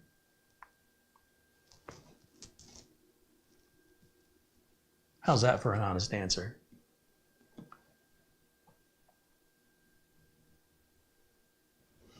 Ron says he's been here many times. I'm not a flashy person. Yeah, I want somebody to like me for who I am, not for what I appear to be. You don't see me wearing fancy clothes or jewelry and stuff like this. You know, if you like me because the stuff I have is cool, it's not a good reason to like me. You know, like me for who I am. But when it comes to getting people to click on your channel, you've got to get some reason for people to click. And a lot of people that are just general users, they see stuff like this as really fancy and high-end and technical and sort of it gets a false sense of credibility that I know what I'm doing. The fact that I run a business and I've been running a business for over 2 decades, a lot of businesses in this industry don't stick around that long, is not convincing enough to the general public. They need flash and, you know, whatever, if that's what it takes. I hated every minute of this. I did not like this, putting this together and doing all the cable management. In fact, the final cable management, I paid Photo Ray, a member in our chat. I paid him to do it because I just had enough. It's just stupid. Gerald Arthur's Hall in the chat says, it's called eye candy. That's exactly right.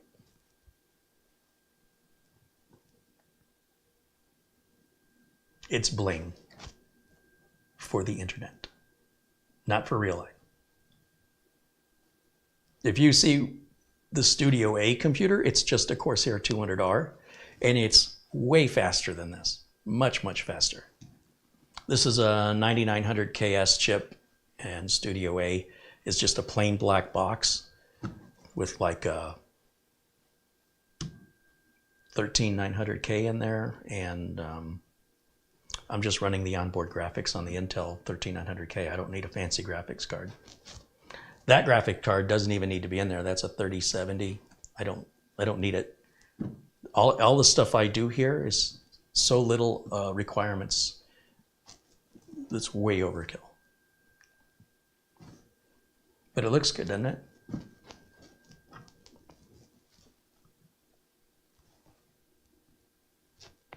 Patrick Doyle says, I love your logo on the CPU.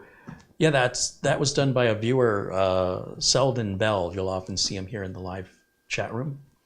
And I asked the viewers in general to submit ideas for taking advantage of the little screen on the liquid cooler to give it like a 3D spinning effect. And he came up with that, and it's beautiful. And I mean, he did it quick, like it was nothing.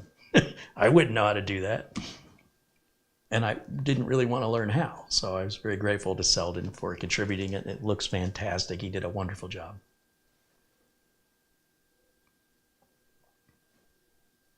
Bob Peterson says, FYI, Debian does not require Intel. Debian supports i386 Intel or Intel compatible 32-bit processors, while AMD 64 means an Intel or Intel compatible 64-bit processor.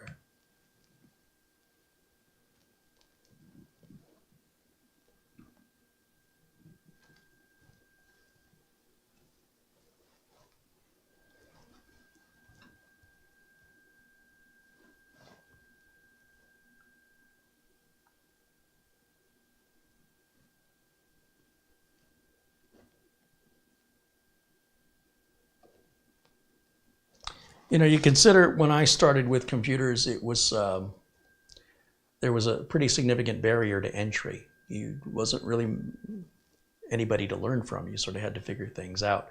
And we're talking days when your processor speed was like a 286-12. And now, you know, this little mini computer's at 4,400. Do you know the difference between 12 and 4,400? This technology has evolved to such a point that it blows my mind how far we've come in how short of a time. We used to have to put floppy controllers. It was a board, a floppy controller that went in to the main board. There's no built-in floppy. There was no built-in sound. There was no internet. There was everything. You had to add everything. Literally, you had to add a video card. You had to add, if you were lucky enough to be able to afford a hard drive, you would have to add a controller specific to that type of drive. If it was MFM or RLL, floppy disk, 5 1/4 inch floppy disks. You would have to add a floppy controller to the motherboard manually. So, you know, everything was bigger. There were lots and lots of chips, lots of them. Nowadays, they can take all those chips and put it on one little chip smaller than my fingernail on my pinky. All those chips across the board were required, and now it's all in one little tiny surface-mounted chip. That and more in such a short period of time. The fact that that's accomplished in my lifetime, and to see it just in the last 30, 40 years, 40 years, I suppose.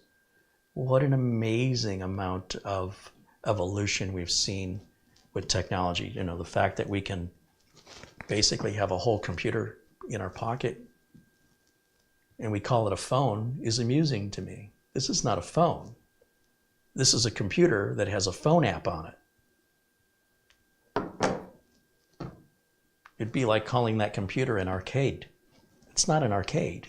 It has an arcade app, potentially. It's fascinating. Never saw it coming. Yeah. How many kids today do you see actually use their phones as a phone? They'll use it as a messaging device. They'll use it as an entertainment device. But to actually call somebody and talk to them, very rarely. But we still call it a phone. Crazy.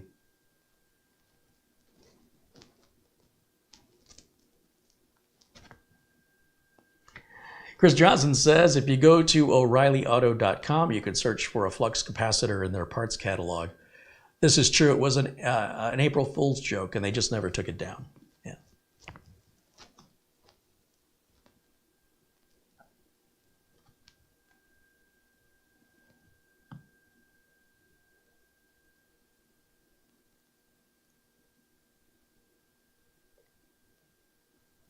There's a YouTube channel, what's it called? Adrian's Digital Basement, something like that.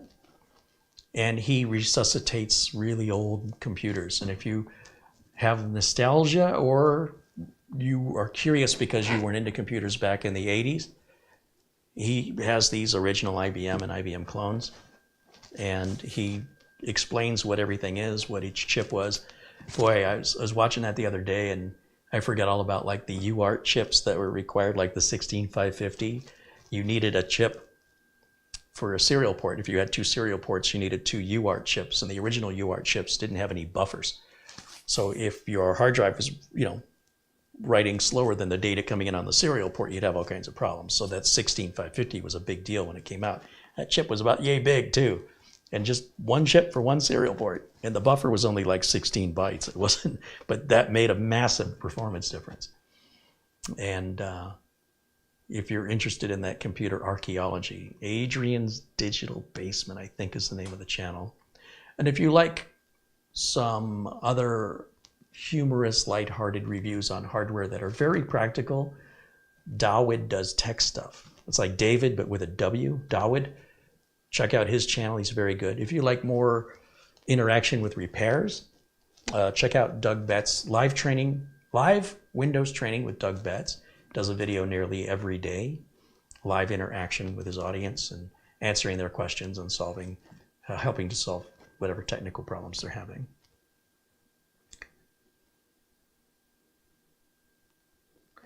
Zach Bischoff says hello. Hey, welcome in, Zach.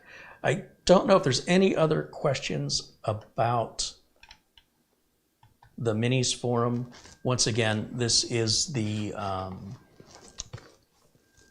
UM773 Lite. It has numerous configurations you can buy it, and this one represents the 16 gigs of RAM and 512 gig SSD. It is a Gen 4 SSD, as we saw earlier from our Crystal Disk Mark results. For what you're getting for the price, this is absolutely a desktop replacement for a casual gamer, no problem. If you want to get into some real high-end settings on your games, if you want to play them in 4K and a lot of settings, you're probably still going to have to stick with something larger, or because this does support USB 4, you might be able to, if they're, I'm not quite sure if they have USB 4 enclosures for video cards. I know they have them for Thunderbolt, so it would make sense that they should have them now for USB 4. They might already be compatible. You could buy, your $1,200 graphics card or your $1,800 graphics card, put it in an external enclosure, and get exact same gaming performance as you would out of a desktop with the same graphics card. But now you've got a much smaller package, and you don't necessarily need to keep that graphics card plugged in if you're not using it. So then you can have this take up less desk space and require less power. Like I said, with having that GeForce 3070 in there that I'm not using, that's obviously consuming more power than the onboard video that's built into the CPU, which would be plenty for what I'm doing right now with it. You would not see any difference as far as doing any live streaming. It would make no impact whatsoever to the quality of the video or the frame rate. Bob Peterson said, yep, Adrian's Digital Basement is on YouTube and a great resource for the old stuff. Absolutely. I mean, I don't know what he does with all that stuff once he gets it working. I can't imagine it serves any purpose. He just seems to enjoy it. Chris Johnson said, at one time I had an Atari 800 that had an external 5¼ inch floppy disk. So did I. Yep, back in the 80s. He says, all of it was lost in a flood. Mine was sold off. I recently, not recently, but within the past few years, I had somebody bring me an Atari 400 with a lot of games and accessories, and I did sort of a throwback video of how I got started in the industry. Once I was done with the video, I got rid of all that stuff because I don't have room for it. And if I feel nostalgic for the old Atari 400, Atari 800 games, I just search YouTube for Mule or Preppy or Caverns of Mars, and I can watch it recorded, and it's just like loading it up myself without having all the cabling and dust and stuff. I don't need to play it. I watch it and I go, oh yeah, I remember that. That was fun. And every once in a while, I'll think of a title like Karateka Droll, something like that. And I'll say, oh, I remember that. And then I'll look it up on YouTube to see if anybody's done a video on it. There's nothing I haven't been able to find. In fact, I'm finding stuff I forgot to look for. Because when you run across a channel that does that, and you click to see what other videos they've done, it'll often bring up other games I've completely forgotten about, like Spy vs. Spy, and yeah. I'm like, oh yeah, I completely forgot about Spy vs. Spy. It was a fun game.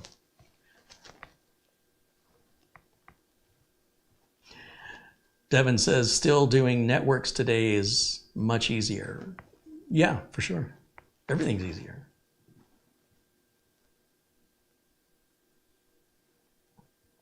My friend Ron says he remembers my old Atari computer. Yeah.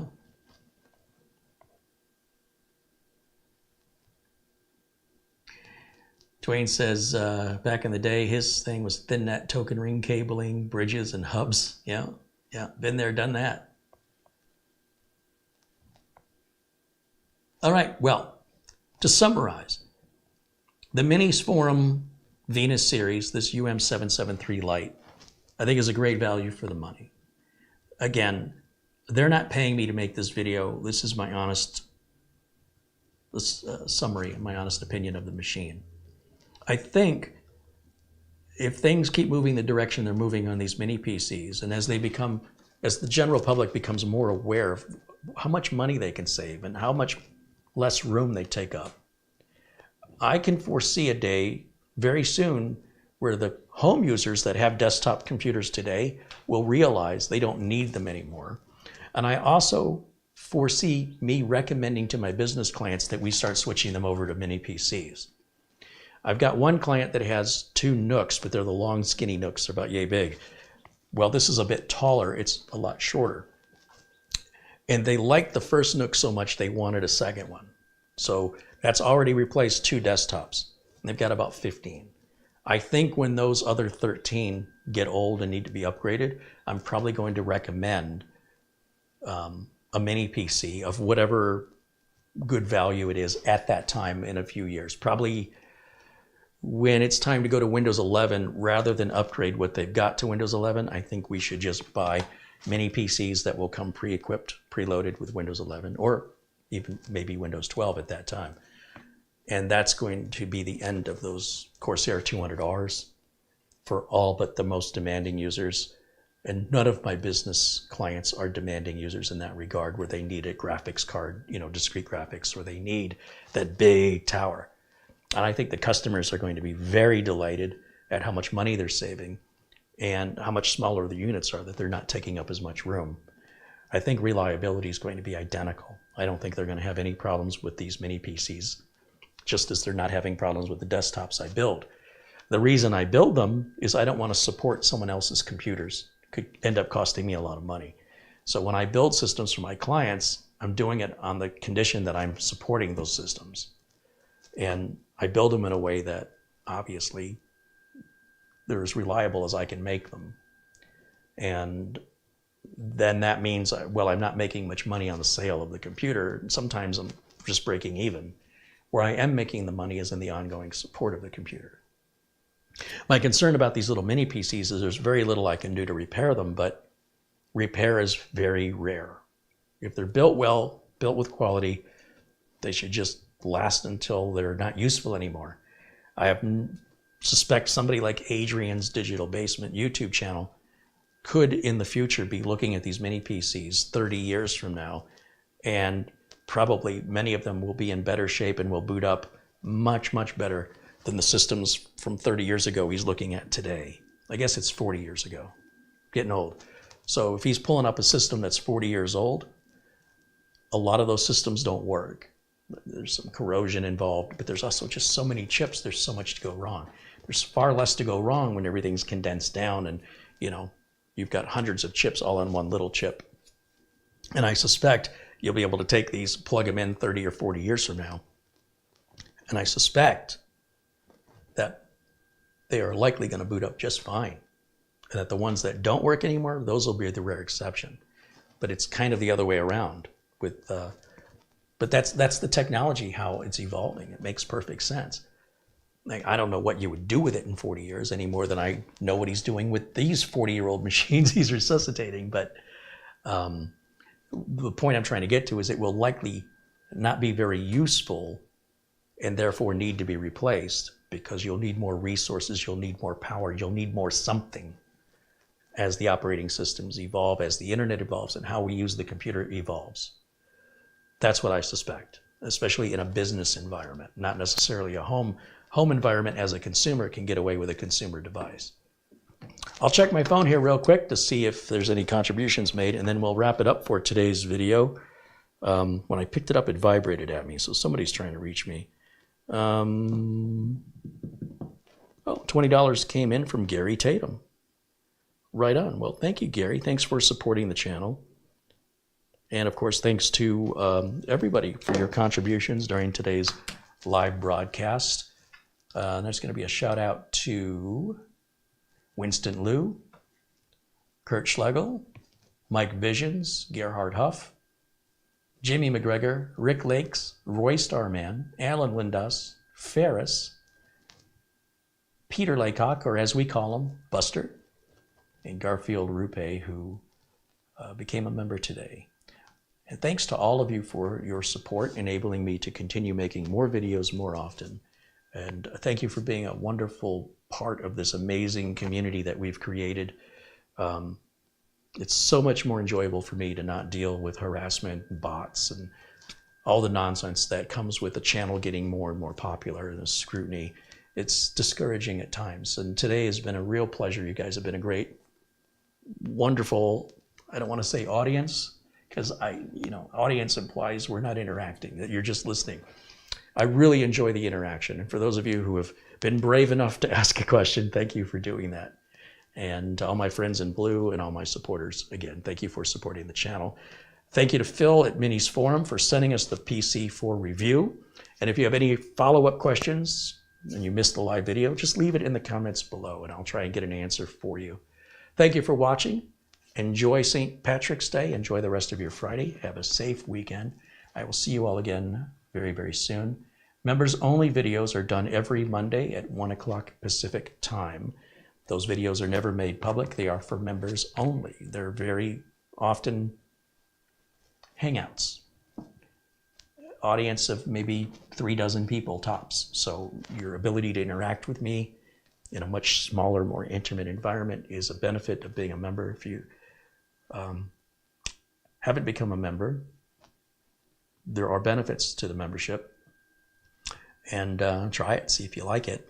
It helps support the channel. And for those of you that are members, every Monday at 1 o'clock, I make a private members only video and love to engage in conversation. That's just off the cuff hangout most of the time. And then if there's anything special, like the repair video I did earlier this week, that's also for members only. So I do try continually to do things for my members. If members need personal help with a technical problem, do whatever I can for them, because they're very, very critical to my ability to make more content. It's just very expensive to make content. So that was a benefit of Miniforum sending the PC. Well, they're not paying me to make the video. I'm also free to be open and honest about it. And openly and honestly, I like this little computer and I think it's a really good deal. If you end up buying one or any mini PC, I'd be very curious what your experience with any manufacturer of any model of mini PC has been. Whether or not you think they're great or you hate them, I'd love to know what it is and why. In the meantime, that's going to wrap it up for me for today. Thanks for watching. I'll see you all very, very soon. Until next time, bye for now.